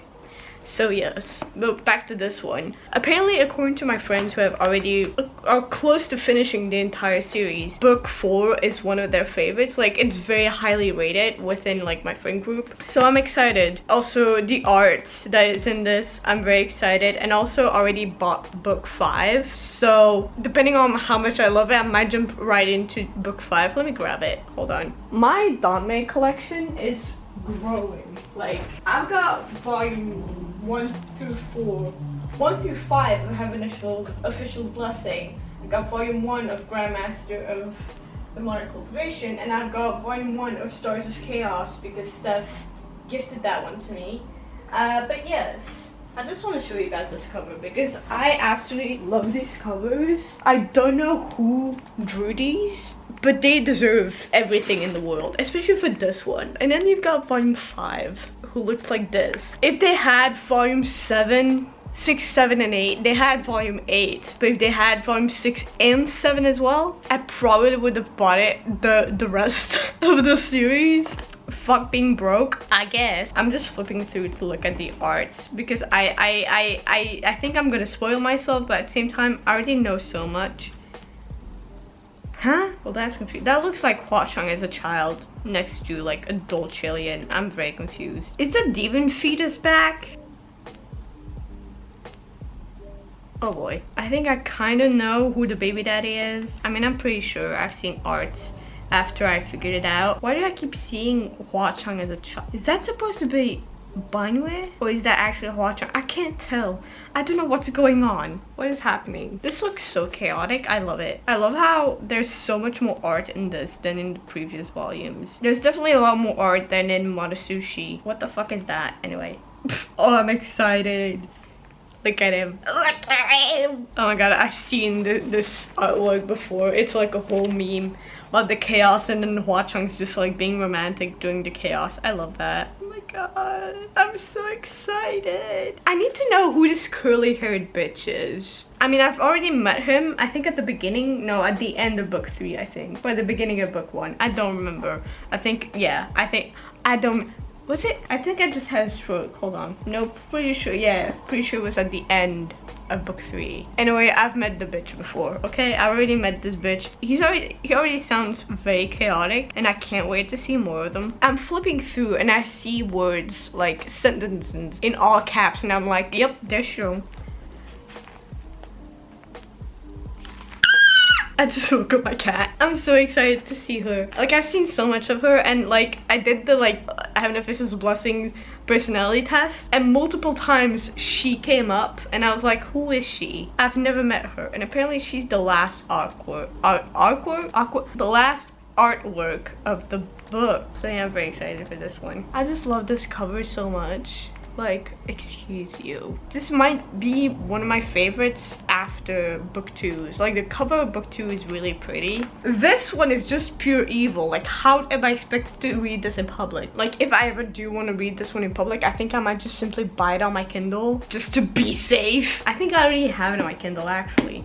But anyway, so right now I'm taking a break from Heaven Official Blessings to kind of like buddy read Grandmaster of Demonic Cultivation with Steph, which she's right now on page 60, I think. I'm almost there, so I don't know if I'll stop at page 60 and then wait to be able to read the rest with her, like just literally just in person, or I might just read ahead because the bitch says she's slow, but the bitch is faster than me. Okay, so right now I'm taking a break from Heaven Official Blessing. This vlog will end This vlog will end when I finish volume 4, and then there will be part 2 where I read from volume 5 to 8, just so that I have like half of the books in one vlog and then half of the books in the other vlog. I don't know how long this vlog is going to be because I have no recollection of how many updates I made. I know that I don't have anything about book 1 because I didn't vlog book 1. I think book 2 I only vlogged like parts of it, and then book 3 same thing. So with book 4 I'm gonna try and vlog more updates if possible, and I'm also going to start vlogging Matasushi. Okay, I keep saying Matasushi, but I know that's probably not how you pronounce it. Just roll with it, okay? Because I don't want to call it Grandmaster of Demonic Cultivation because I feel like me speaking so fast I'm gonna get tongue-tied and it's gonna be fucking ridiculous. So, you know, it's gonna be either Mars Sushi or MDZS. Honestly, I'm just gonna call it MDZS because I think I'm pronouncing Jiangguan Sifu correctly, but I'm not sure about that either. Am I focused? Anyway, so yes, break of Have an Official Blessing. Anyway, I'm very excited. Hi, this isn't really an update on where I'm at in Have an Official Blessing. Sorry, I had to fix the angle because I was a bit too high. Cats are doing cat stuff. So yeah, this isn't really an update on where I'm at in Have an Official's Blessing. However, it is still Have an Official's Blessing related because it is currently 1:15 a.m. on my birthday, and Yora wanted me to open her present on my birthday, so it was a bit special. It came, I think it arrived last Saturday, so it's been sitting in my room, so I didn't have to look at it and be tempted to open it before. So it stayed in my room along with Emily's present, but then at the end I didn't remember which one was which, so I just didn't open either of them until now. And I'm very happy because first Emily sent me volume 6 of Have an Official Blessing, and then you've got Yora who sent me volume 8 off of my wish list. Oh my god. So now I'm just missing volume 7. So once this vlog is done, once I'm finished with volume 4 and I can finish editing this vlog, I'll immediately get started on part 2, where I will start reading volumes 5 through 8 of Have an Official Blessing. Lord knows when that vlog goes up. Lord knows when this one goes up. Today is June 27. I'm guessing this vlog will be up probably in December of 2024 if I'm lucky. By the way, if I look like a walking corpse, is because I do feel like one, it's past midnight, and 2, I just spent almost an hour crying because I literally have the best friends in the whole fucking world. Steph stayed up, well, didn't stay up, but like she waited until midnight my time to be the first one to wish me a happy birthday. And then Kenzie followed suit, and then other people within the Discord server also send me a happy birthday wishes. It was literally the cutest fucking thing. And then Steph and Kenzie started spamming our group chat with gifs and memes and just continuously wishing me a happy birthday, and it was literally the cutest fucking thing anyone's ever done for my birthday. Like, I always hate my birthday. For the first time, I'm actually happy. Which is so fucking weird. I absolutely love them. But anyway, let me first read y'all the little notes that came with the gifts. Let me start with Emily's. Happy birthday, Chloe. Of course I had to get you a volume of Hob when I saw it. I hope you have a wonderful birthday, and I cannot wait to hear more of your thoughts on the series. I don't think I've been giving as many updates within the Have an Official Blessing server. Also, in the same way that I haven't really been giving that many updates in this vlog, which kind of sucks because it's for the vlog. But I definitely think I'm gonna, once I really get to continuing Have an Official Blessing, probably next month, I'll definitely give more updates in the server and also in the vlogs if I can. And then you've got Yora who says, happy birthday, Chloe, enjoy them gays. I love Yora because she, if you didn't know, she's also the one that gifted me volume 4, which has them kissing on the cover, and so she literally just said enjoy the cover of it. And so every time I get a gift from one of my online friends with a note like this inside, I'm always like the Amazon workers who have to pack these packages and add the notes into them. Like, they print those out. There's a very high chance they probably read them sometimes and also look at the gifts, and they have to wonder what the fuck. And I think with Yora it's one of those instances, because between the note that she put in the 4th volume of Have an Official Blessing that she sent me and this one, I love Yora. Let me open this one because this is actually the special edition where it has posters and a bunch of other stuff. That's why it's also wrapped in plastic. So I'm gonna just do a little, like, I guess not unboxing, but kind of like just opening it with you. Wow, this is really good plastic. Save the turtles. I'm gonna put this somewhere because my cats are going to eat it. Oh lord. Is it stuck to it? Oh no. Is it? Huh? What is happening? I'm confused. Is it actually glued to it? Oh my god, what the fuck? Holy shit. Okay. I'm very confused. Hold on, let me get this. Why am I nervous? Let me get the glue off. You see, when it comes to me and opening gifts, there's either me being very careful not to break the packaging or me just ripping into it. There's no in between. Oh, it's a little notebook. Look at it. Oh my god. Is it focusing on it? Look at it. It's literally so cute. The masked bitch on there. What do you... That might be a spoiler. I have no idea. Anyway, I can tell that there's something like inside the little flap. You see, I've been wanting to already get the rest of the volumes, except that at the Weisters in Brussels, they only ever have volume 8, like the regular edition, not the special one. Which this special one is basically just the regular edition, but with all of the extra little like thingies in there, and I really wanted to have the extra little merch. Oh my god, it's literally so fucking cute. What did I just drop? It's already so freaking adorable. Stop. It's a toast. Wow! This is literally so pretty. Are you kidding me? I hate that I'm moving soon, so now I can't hang it up on my wall. What is this? How am I supposed to? I'm scared I'm gonna like break something. Is this go like this? Oh wait, this one also needs to be folded. Hold on. Is there like a guide on how to? I didn't even show what it is. I think it's like a little paper stand thingy, but it has slits in it to make you put it together. Oh wait, is it actually supposed to go in there? I don't know why I'm putting it together now. I'm gonna have to put it back flat for when I'm moving. But anyway, I want to try it. There we go. There we go. Then where do I put this? Oh wait, does it go like this? Hold on. I think I got this.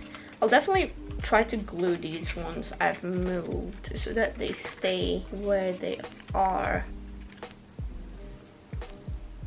It's so stinking cute. It reflects on the ground and my cat is going insane. Pew pew. Oh my god, it's a bookmark of them. The contrast though. Stickers. Stop. This is literally the cutest fucking thing. Are you joking? This is focusing on them. It better be. Look at them.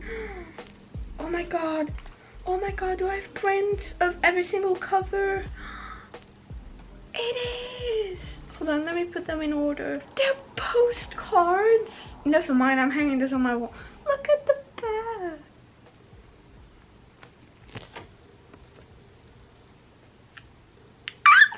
The feeling that I have always looking at this cover specifically, when I first started this, like what, not even that, when I first saw it in the store and was like, I've been seeing this going around a lot and I was considering buying it, but then I saw the price and I was like, oh, maybe I'll wait. And like, I really thought them were lesbians.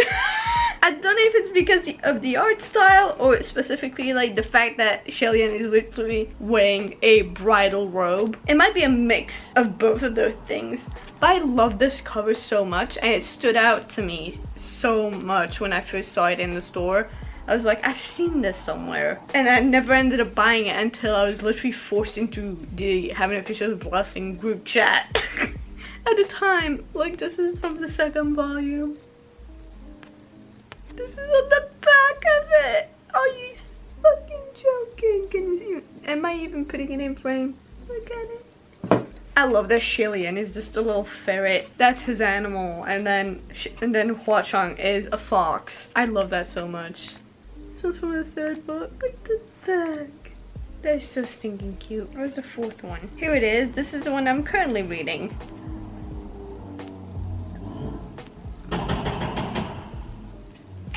That wasn't a gun, that was a car.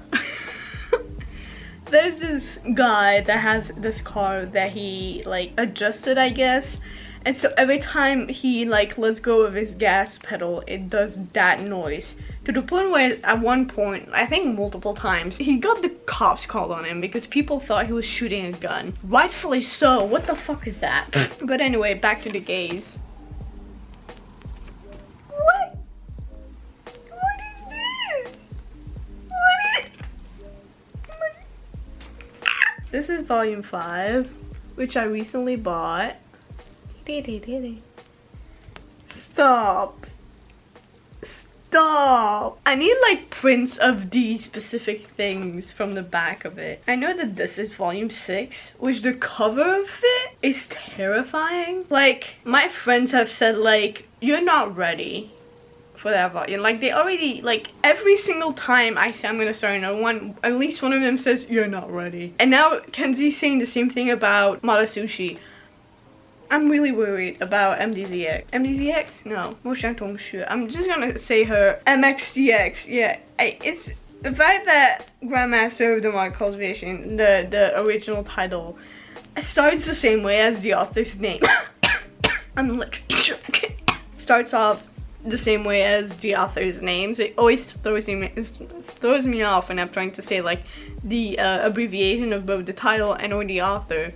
So I always end up saying like the wrong one. This one's from volume 7, which is now the only volume that I'm missing. I literally started collecting these like end of last year. How am I already halfway through this series? I've never done this. And then this is from volume 8. It's literally so cute. Oh my god, and then look at the... What is this? Interesting. And then you got this one. It's literally the cutest fucking thing. Okay, and then I guess there's one more poster. It's either going to be something dirty or heart-wrenching. Never mind, it's gorgeous. Stop! Are you seeing this? Stop. It's way too late. I need to go to bed, but I cannot. I can't go to bed now. Oh god, I can't go to bed now. I always make the mistake of flipping through the volumes that I'm currently reading, and then I'm like, so I need to prepare tissues for what's ahead, which is not something I'm planning on doing for like these volumes, because I'm terrified, especially because I just realized that volume 6 is a thick bitch. She's thicker than the other ones, which is concerning because so far I think every other volume has been like the same size, which is concerning. Also, this is also very concerning. Can you focus on the eye? The eye on Hua Chang's sword is cracked. What does that mean? What does it mean? God, I'm terrified, but I'm so happy. So yes, I guess this wasn't really an update, but it's just, you know, kind of like, it's still a Have an Official Blessing related, and I didn't feel like making a whole birthday video just because I don't really have the time for that right now. I'm just gonna put this in here. Lord knows when this video will see the light of day. I'm still getting bombarded with messages. Hold on, let me... Oh lord, it's the Chaos Crew. Okay, so hello. It's been a minute. I just filmed my little update for Grandmaster of Demonic Cultivation, which is I just got to pay chapter 4, and now I'm gonna continue a chunk of Have an Official Blessing book 4. I have a timer on, so I'm actually going to be sprinting between Have an Official Blessing and Grandmaster of Demonic Cultivation every hour, just so that I can get a chunk done of both today. So yes, hopefully I can get more of these, you know, updates in before I move, because I think during the move it's gonna be like a little difficult, but you know, we're vibing. I don't have any actual updates for right now. I'm very nervous because I'm pretty sure I know where this is going, because I have a theory and I'm scared that I'm right, because so far all of my theories have kind of been like kind of right, and also the theories I still have about what's coming, the more I read, the more clear it becomes, and I'm kind of scared, but I still want to keep going because I want to get this one done specifically, because I heard that this is one of the best ones in the series, and also that once I get this one done, this vlog can be edited and posted. So that is very exciting.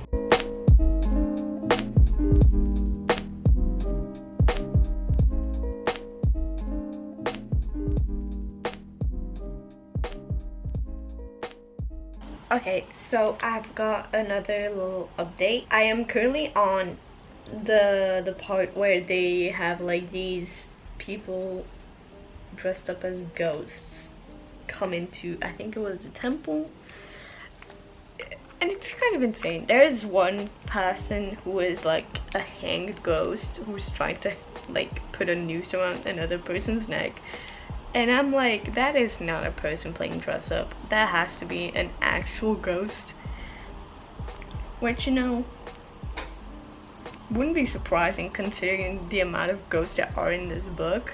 I wouldn't be surprised if during a like Halloween type-ish like festival where people dress up as horrifying things, there would be ghosts among them actually causing chaos, which would make a lot of sense.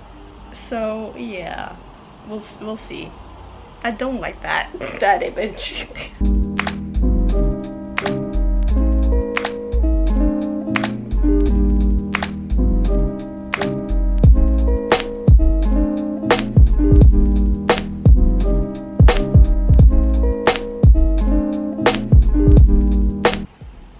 So I just skipped reading, and right now Shillian is asking Watchung for some spiritual power. From what I've seen, the way they transfer spiritual power amongst each other is by kissing each other. Is this where the first kiss comes in? Help me.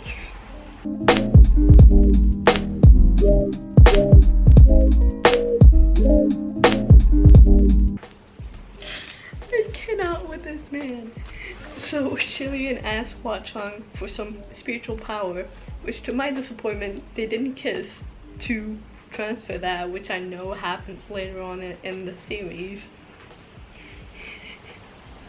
So then Shillian sees a ghost coming out of the temple, so he shoots a beam of like lights, whatever the fuck, and it's so strong that it reduces the ghost to ashes, plus blows up the roof off of the temple.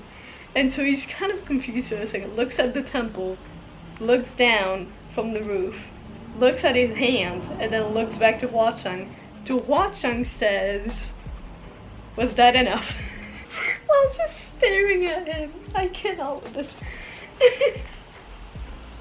I don't know why that's so funny to me, but it is. So yes, that is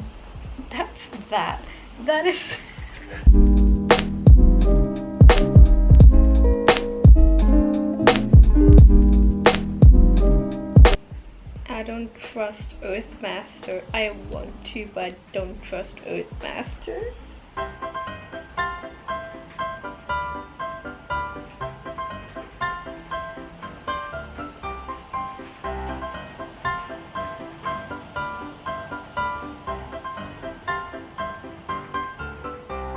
I'm scared. Okay, so I don't know when I stopped recording because I just started talking. So I just finished chapter 54, Earthmaster. I don't trust Earthmaster. I love him, but I feel like I can't trust him. I don't know, because I have a gut feeling that something's about to go down, and I have also this gut feeling that I shouldn't trust Earthmaster, even though I love him very much. But also apparently just now, Windmaster left the temple thinking it was with Mingyi, who is Earthmaster, but then Earthmaster set in the communication array that it wasn't him. So now I'm scared. I don't know what's gonna happen. I'm scared, especially because let me check out the next image. What the fuck is it? Okay, it's kind of cute. Okay, it's a bit chibi, so you know. But anyway, yes, the timer just went off, so I just spent an hour on Have an Official Blessing. Now I'm gonna switch back to Grandmaster of Demonic Cultivation. Hi, okay, so it's a little bit later. It's currently 4 p.m. I am on page 60 or 61. Shit is going down with Windmaster. I don't know what is going on. I mean, I'm pretty sure I know, but also I don't think, like, judging by the next image, which is this cutesy thing like I showed before, I don't think it's going to be as bad. To me, it looks like Hwa-Chang threw Earthmaster after Shillian regained possession of his own body, which would be so funny. So yes, I'm really enjoying this one a lot more than I was enjoying books 2 and 3. So that's fun. That's really nice. I think this one will be a lot higher in my ranking than books 2 and 3. Books 2 and 3. Just because, like I mentioned first, the backstories in books 2 and 3, and then also book 3 having kind of like a questionable aspect of consent with their kiss. And really the only aspect of book 2, I really liked the beginning of it, and then the only aspect of book 3 was the ending of it, when Shirong and Earthmaster and Windmaster came in at the ending. That is when the moments I really enjoyed of book 3. So yeah, I think this one will probably either be in second or in first place, depending on, you know, how it goes. Hello there, ignore the hair. So today is July 10th, and I did get another chunk done of Heaven Official's Blessing. Ignore the voice, I just woke up. I'm currently on page 178, and a lot of shit has happened already. Hold on, I did write a couple of notes down because I don't remember what page I stopped on, like last update. I have a note here and I don't remember where it's from. It's first this man trips on a cloud, then flies around on a sword, and now he might bang a ghost. What happened to praise the Lord? I don't remember what that one was about, but you know what? It's fine. And then I also have one page 50. What was page 50 about? I know it's gonna be some shit, so hold on. So I don't remember if I said that in like the last update. I don't know if that's, you know, where I was still on the last update. Windmaster said, like, when he was brought back to his palace by his brother, he said something along the lines of just let me die. And to that I thought, is this man going to die at the end of this? Because from the beginning of this book specifically, there's been a whole lot of focus on Windmaster, way more than before. And it's to the point where I think, okay, we've seen not that much of him, also a little too much, to the point where like this is literally just the point where I'm very attached to him. If something happens to him, I will actually die. And then he literally whips out just let me die, and apparently now he's mortal. Like, he's no longer a god, but without having been banished. It's a whole fuck knuckle of things. And I think I did a little thing where I added, you know, like every single, like my rating so far of all of the books. I think I'm gonna do the same at the end of this vlog with like a ranking of my top theories. I'm gonna do that right now as well, just because I already have so many. Let me write them down too. So my first one was that Fangshin and Mushin are Fuyao and Nanfang, because that's just fucking obvious. And I would love the idea that either both of them kind of decide that together, or they like decided it separately but just came up with the same idea, because they're both fucking idiots and I love them. That Junwoo and Earthmaster are like twist villains, or like secretly evil. I think that Earthmaster is, what was his face? Dark water, like the water demon that they're currently fighting. We'll get it in a second. And then the Junwoo is like the white face mask bitch. I think I've said that before, but I think that both of them are like secretly evil, or like have like something going on with the both of them. Alright, and that also that Earthmaster slash Mini is a double agent. Not just that he's the water demon, but also that he's like some kind of double agent, because I know he was sent to Ghost City to spy on Hwachang by Junwoo, but I think the two of them are sus together. Okay, I don't know what I have a feeling. All right, the ring is Hwachang's ashes. I feel that's another obvious one, so I'm pretty sure that one's correct. 6 days ago I sent another theory in the chat saying like something bad's going to happen to them, right? I don't trust MXDX about Windmaster. I'm not even gonna try and pronounce his like name, because I've discovered I kind of have a lisp. No, thank you. But yes, so something bad's gonna happen to them, and especially because with him being a double agent, and then with like the emphasis on both Mingyi and Windmaster. I feel like I don't have, at the beginning I thought I don't have enough backstory on Ming-Yi to be able to trust him. And then he had a backstory about how he was something related to the earth and like building stuff. Which is how he ended up being the Earth Master, and like his spiritual weapon, well, his spiritual object, instead of being like a fan or something like that, or a sword, it's a literal shovel shaped in a, like with a crescent moon and on top of it. And I'm like, he's getting shit for it being ugly and like weird, and like, you know, no one would choose that as a spiritual device. And I'm like, that shit's kind of cool. It looks like a scythe. And when I said that, someone in the Discord server sent me a side eye. What's a side eye about? Why is me saying that it looks like a scythe so important? Wait, because Hushwan is, hold on, where's the image? Hushwan is this bitch who like axed and decapitated people and died of exhaustion. Why does he have a shield that looks like a fucking scythe? I'm terrified.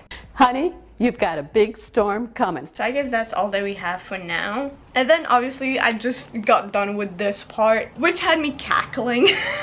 Poor thing, he ran away. He bolted after kissing him. Poor thing. Like, I don't want to treat him like, oh, my little baby, like that, because I know this bitch is like overpowered. But like, he's never beating the baby girl allegations. Let's be fucking for real. Currently I am on page 178, so I'm gonna try and get a chunk done.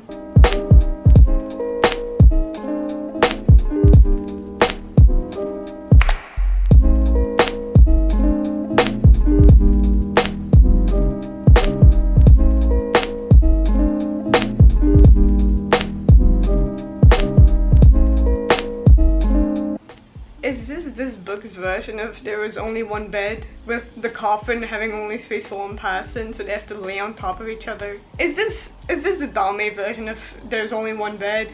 So I just ate lunch and I finished chapter 63, so I'm on 64 now. As of right now, things are going a little chaotic. They're at the edge of a lake that it's really cool. They're at the lake on the Blackwater Island thing, and there's a lake there that is basically very calm and like a mirror, and across the lake in the reflection you can see kind of like a castle like thing, like a rundown castle type thing, but it's not actually across the lake. It's literally just in the lake, and it's the reflection of it. You can see, you get what I mean? That is so cool. That is really because it's on an island, and Blackwater demon is a water demon, so him having a castle not just underwater but like hidden in a lake on an island, I don't know why, I find that really cool.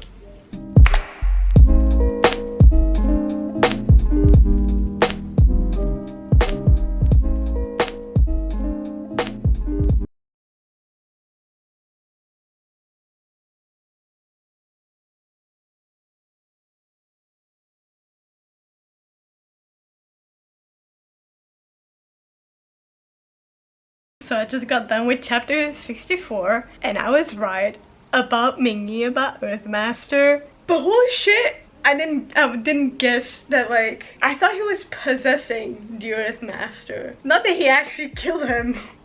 And then the foreshadowing of Ming-Yi not being able to use his shovel well, and claiming this because he's out of practice.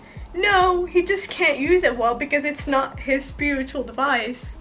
Holy shit.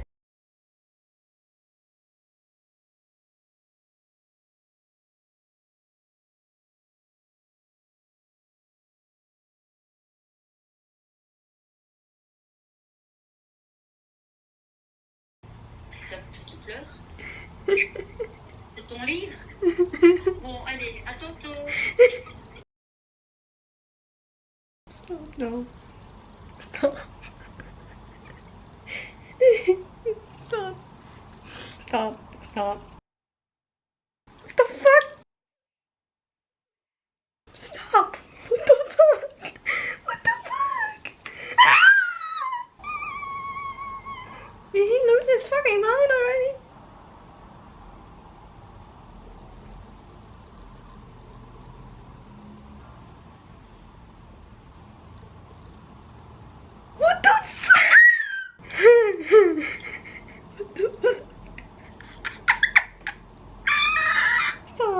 Stop fucking playing around. MXGX is not seeing heaven for this. What the fuck?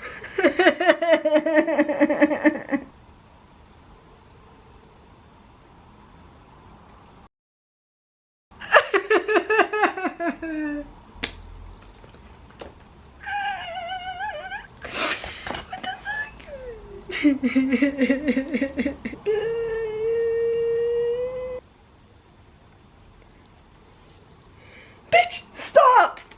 Stop! Why are you making out? What is that? Are you fucking... Are you insane? So, I don't know if y'all will consider this a spoiler. I'm not gonna say what the fuck I'm reacting to.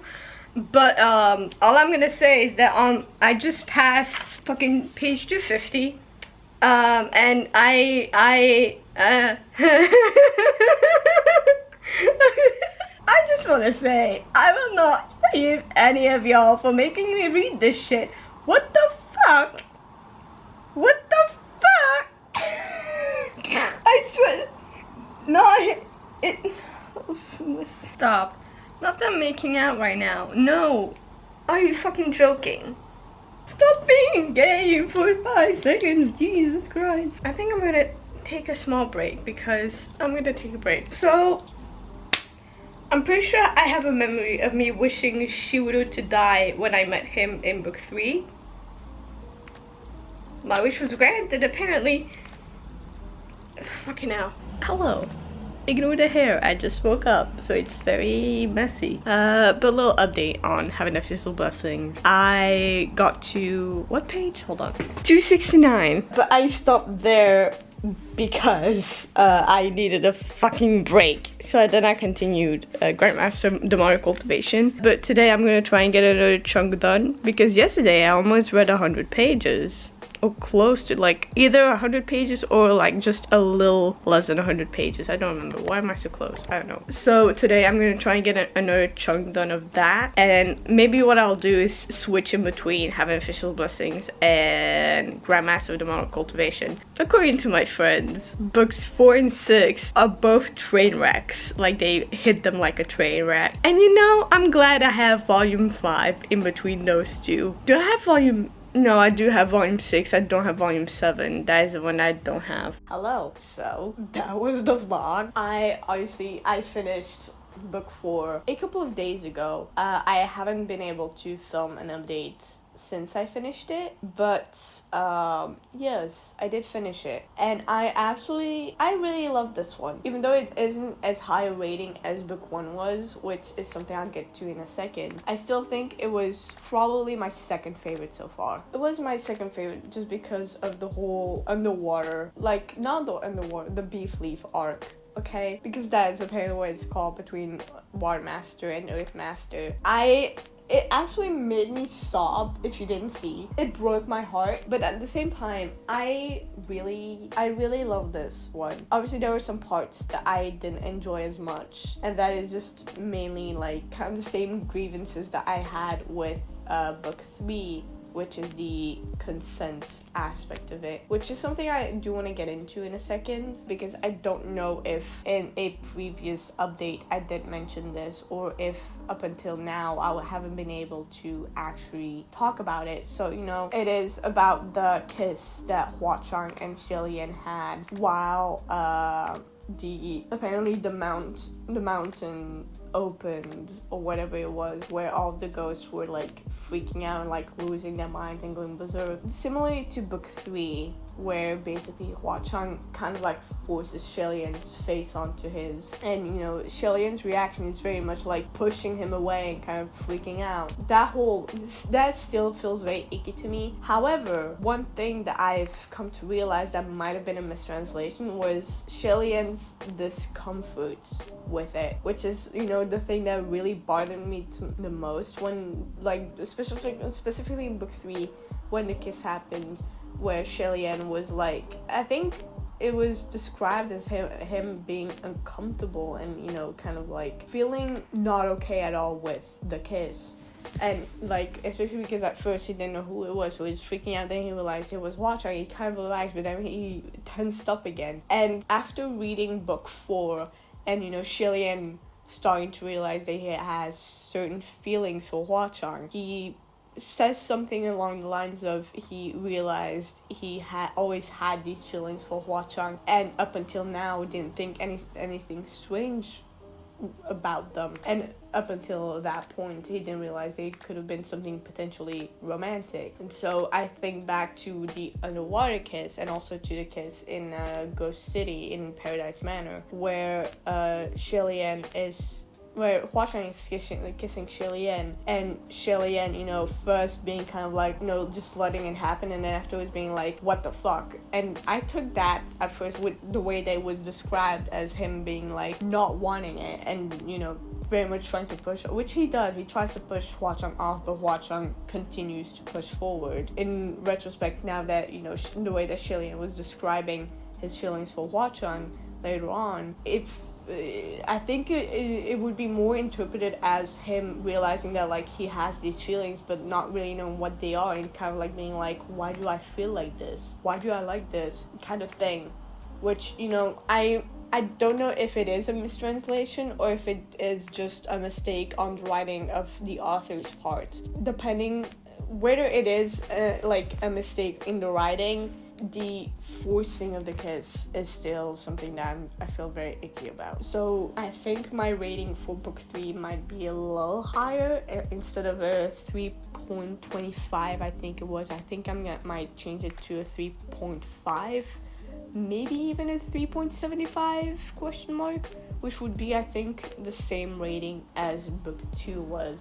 Even though book 2 didn't have like the same problematic-ish things as book 3 had, my dislike of book 2 is mainly just about the pacing, and also the fact that, you know, not really expecting the second half of the entire book to be all flashbacks. Now, when it comes to book 2, I really enjoyed the first half, and it was like there were some parts of the second half that I also enjoyed, specifically like the backstory about the relationship between Shilian, Fangxin, and Wuxing, and also how him and Hua Chang first met when, you know, he caught Hua Chang while he fell from the wall. That was really interesting. And then the rest of it kind of felt, you know, like it could have been added later on. Even though from my friends, my friends were saying about it, they were like, everything in that backstory is like really important for the future. But I'm like, if it isn't something that is important for like right after the flashback ends, I don't really know why it's there. Now, obviously, I realized that the entire, like, the second half of book 2 and the first half of book 3 are all flashbacks to kind of explain, like, what went wrong with Hua Chang and, with Shilian, and how he fell, basically. And, you know, kind of part of why he went through to where, you know, his reaction to Shirong acting the way that he did and finding out that Shirong is, you know, a ghost and still around. You know, his reaction to that and to what he did was really interesting to see. However, I still feel like, you know, it could have been just a couple of chapters. It could have been summed up very easily, very briefly. It didn't have to be like the whole flashback of it. And I know that according to Kenzie, book 6 is very similarly a very big chunk of it flashbacks, which I'm not excited for, especially because apparently that one's actually going to hurt me. The flashback of book 2 traumatized me, you know, with the one where the father with his son on his back fell and the father crushed the son, and then, you know, the mother snapped her own neck because her husband and son just died. I don't even know if I'm allowed to say that on YouTube, but, you know, that's something that happened. That fucking traumatized me, bitch. What the fuck? So if that is not something, you know, is not like the worst of it, and if book 4 is not the worst of it, I'm scared. So yes, as a whole, my rankings so far right now is book 1, book 4, book 2, and book 3 at the bottom. I think book 2 I'm going to rate a little higher as well, depending on how much my rating for book 3 changes, because I still think I prefer book 2 over book 3. So I think if I rate book 3 like a 3.75, which I think is the same rating as what I gave to book 2, I think I might change book 2 to a 4-star, or maybe even a 4.25 stars, depending. Book 4, I think I gave 4.75 stars, which is solely because of the whole forced kissing. If that wasn't there, I'm pretty sure it would have been another 5 stars. But who knows? That might also just depending on, you know, the longer I sit on it, maybe that'll change. That's something you'll see in the next vlog. But for now, this is the rating. This is the ranking. For now, it might change, especially because I'm gonna read books 5, 6, 7, and 8. So the ranking might be a little different. Book 3 might end up still completely at the bottom. But, you know, that'll depend on all the other books that come out. Because according to my friends, book 3 is their least favorite. So, you know, glad I'm already, you know, out of the way with their least favorite. Because I when it comes to a lot of my friends, when it comes to, you know, having official blessings and their ratings, I trust them. Okay, so far they haven't let me down. So, you know, hold on, let me grab my book because I took down some notes of what I wanted to talk about.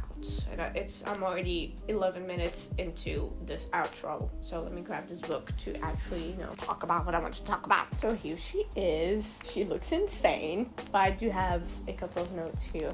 So, yeah, the whole last 15% of the book is just an acid trip. Like, as soon as you get done with the beef leaf arc and you kind of get done with the whole, like, trauma of it, obviously after the mountain opens up and, like, you know, a bunch of shit happens, like, ghosts start going berserk and apparently a bunch of stuff escaped, and there's this robe that, you know, was stolen from the Palace of Divine Might.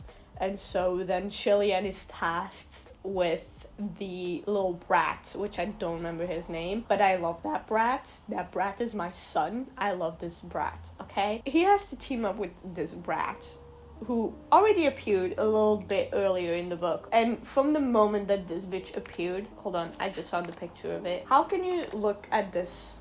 How can you look at this and not fucking love this child?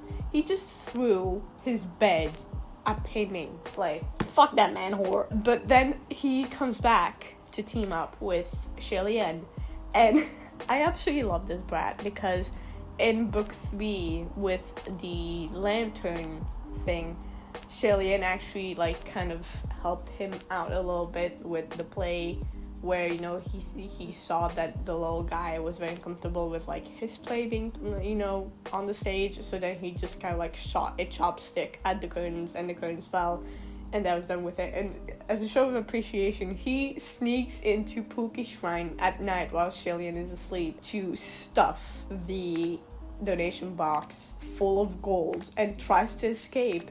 But on his way out, he sees that there's food on the table. He takes a bite of it, but unfortunately for him, it was cooked by Mr. Shillian, so he passes out. And so that is the beginning of the chaos of the last chunk of this book, where then obviously they go out to, you know, find this robe. Like, they first find like another creature who has a fake, and then they go, like, Hua Chang actually helped out a little bit to, you know, find all the other robes that have been spotted, and apparently they have been built in Ghost City, so they all come out of Ghost City and they're all fake, but they all find them, and then, you know, they have them all collected. Some spooky shit happens in that, like, dye house where there's shadows and everything, so it's very wacky, it's very strange, it's very spooky, but it was really fun and also very chaotic because what the fuck. Another thing that contributed to this book getting a low rating was the backstory of that robe. That felt very ableist, in my opinion. I didn't like it at all. So, you know, and they treat it as a myth, but from what is said later on, apparently, like, the character who is now possessing the robe because of, you know, the blood that he lost, apparently he actually was that disabled, and, you know, someone took advantage of that, and that someone is Ling Wen, of all the people. And the plot twist of Ling Wen, but let me not get ahead of myself. Let me continue. Shiwudu appearing for the first time in this book, being the most hated character in this entire book, in my opinion. I hated this bitch more than any other character that I've come across so far. Then him immediately dying because he's insane. It's like, I absolutely loved it. I loved, because having that whole, because obviously that arc specifically is more about Windmaster and Earthmaster more than it is about Shiwuru. And so when he was when he first appeared, I didn't think it was gonna go down that way. And then from the beginning, he was so annoying and mean. And I didn't understand what the fuck was going on with this bitch. And so just him being so despisable from the beginning, from the first time that he appeared, and then afterwards knowing how, also seeing how Ling Wen literally breaks down, not knowing what the fuck is going on when Shiwuru kind of disappears during his third tribulation or whatever the fuck it was called, his trial, and then also Pei Ming kind of freaking out because especially Ling Wen is always very composed and straight faced, doesn't really show much emotion of anything, and then Pei Ming is kind of this annoying flirt and this man whore who you barely see do anything but what their character kind of always does. Then all of a sudden both of them are freaking out. And you can tell that they clearly care about Shiwuru and they kind of know what the fuck he did. But just like many other heaven officials in heaven, all of them have some skeletons in their closets. And so when they set out to help Shiwuru during his tribulation and things happen, they accidentally drift into Black Warrior Demon's territory. That's where you start to get the feeling that shit's going down. And I absolutely love the fact that the first time that this bitch was introduced, he appears a couple of times and immediately dies.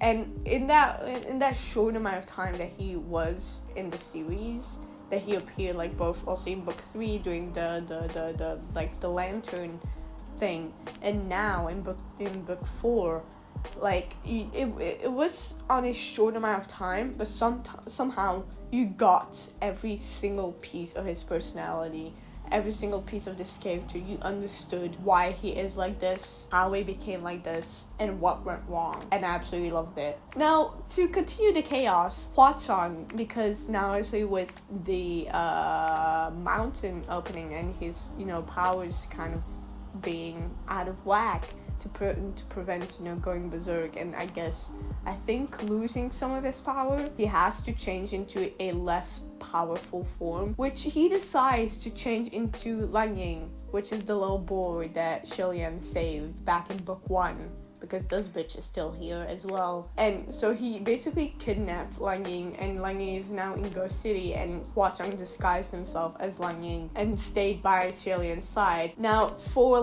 the last 15% of this book, to be honest, Lang Ying has been acting very strange. I thought this bitch was about to pull some shit and be sus as fuck. And the moment that it is revealed that it is Hua Chang is literally just because Shilian knew from a little while and asked him to write something.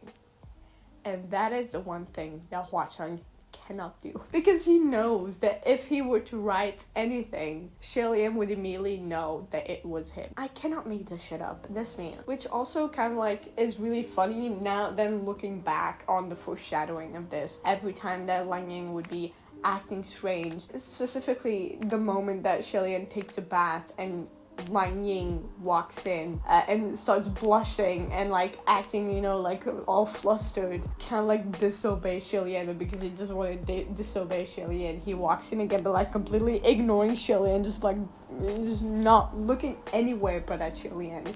And I was like, is this boy gay too? He might be, or it might just be Hua Chang. Also the fact that Lang Ying, other than Hua Chang, was the only one able to eat Shilian's food. That should have been a dead giveaway, okay? I don't know how I didn't put 2 and 2 together until the moment that he had to write something down. I cannot with this bitch. And then obviously Ling Wen, the plot twist of Ling Wen. I loved also the fact that towards the end, Shilian needed to report what happened with Ling Wen and the robe. And this bitch, out of muscle memory, goes to Ling Wen to report it. And then she's like, I know, and just taps out and walks away. My battery's about to die. Fantastic. But yeah, I think that's it. I don't think I have anything else to say. I think I'm gonna wrap this up very quickly because my battery is about to die. I am very happy with where the story is now. I love the series so much. I think I love it way more than I thought I would. It also turned into something a lot bigger than I thought it would, because I started out with just the first book of Heaven Official Blessings, then book 2. Then when I bought book 3, because I got book 4, I bought Grandmaster of Moral Cultivation, and then afterwards I bought Scumvillain and I was gifted Stars of Chaos.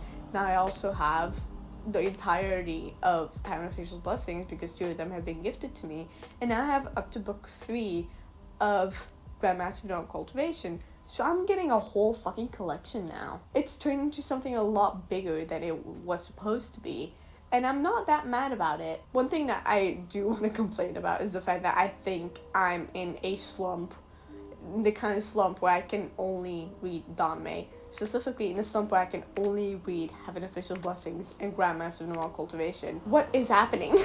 I hope you guys enjoyed this vlog. I apologize if this was a lot longer than, I was originally planning on it being.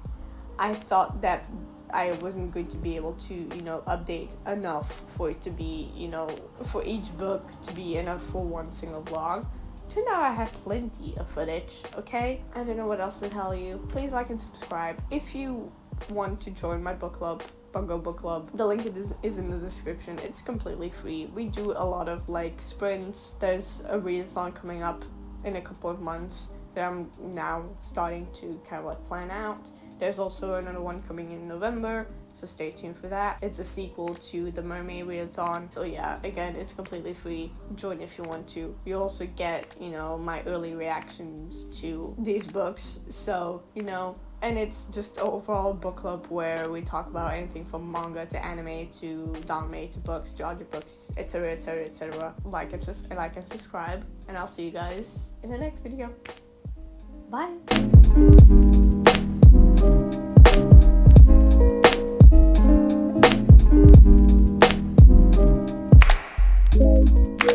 Yeah.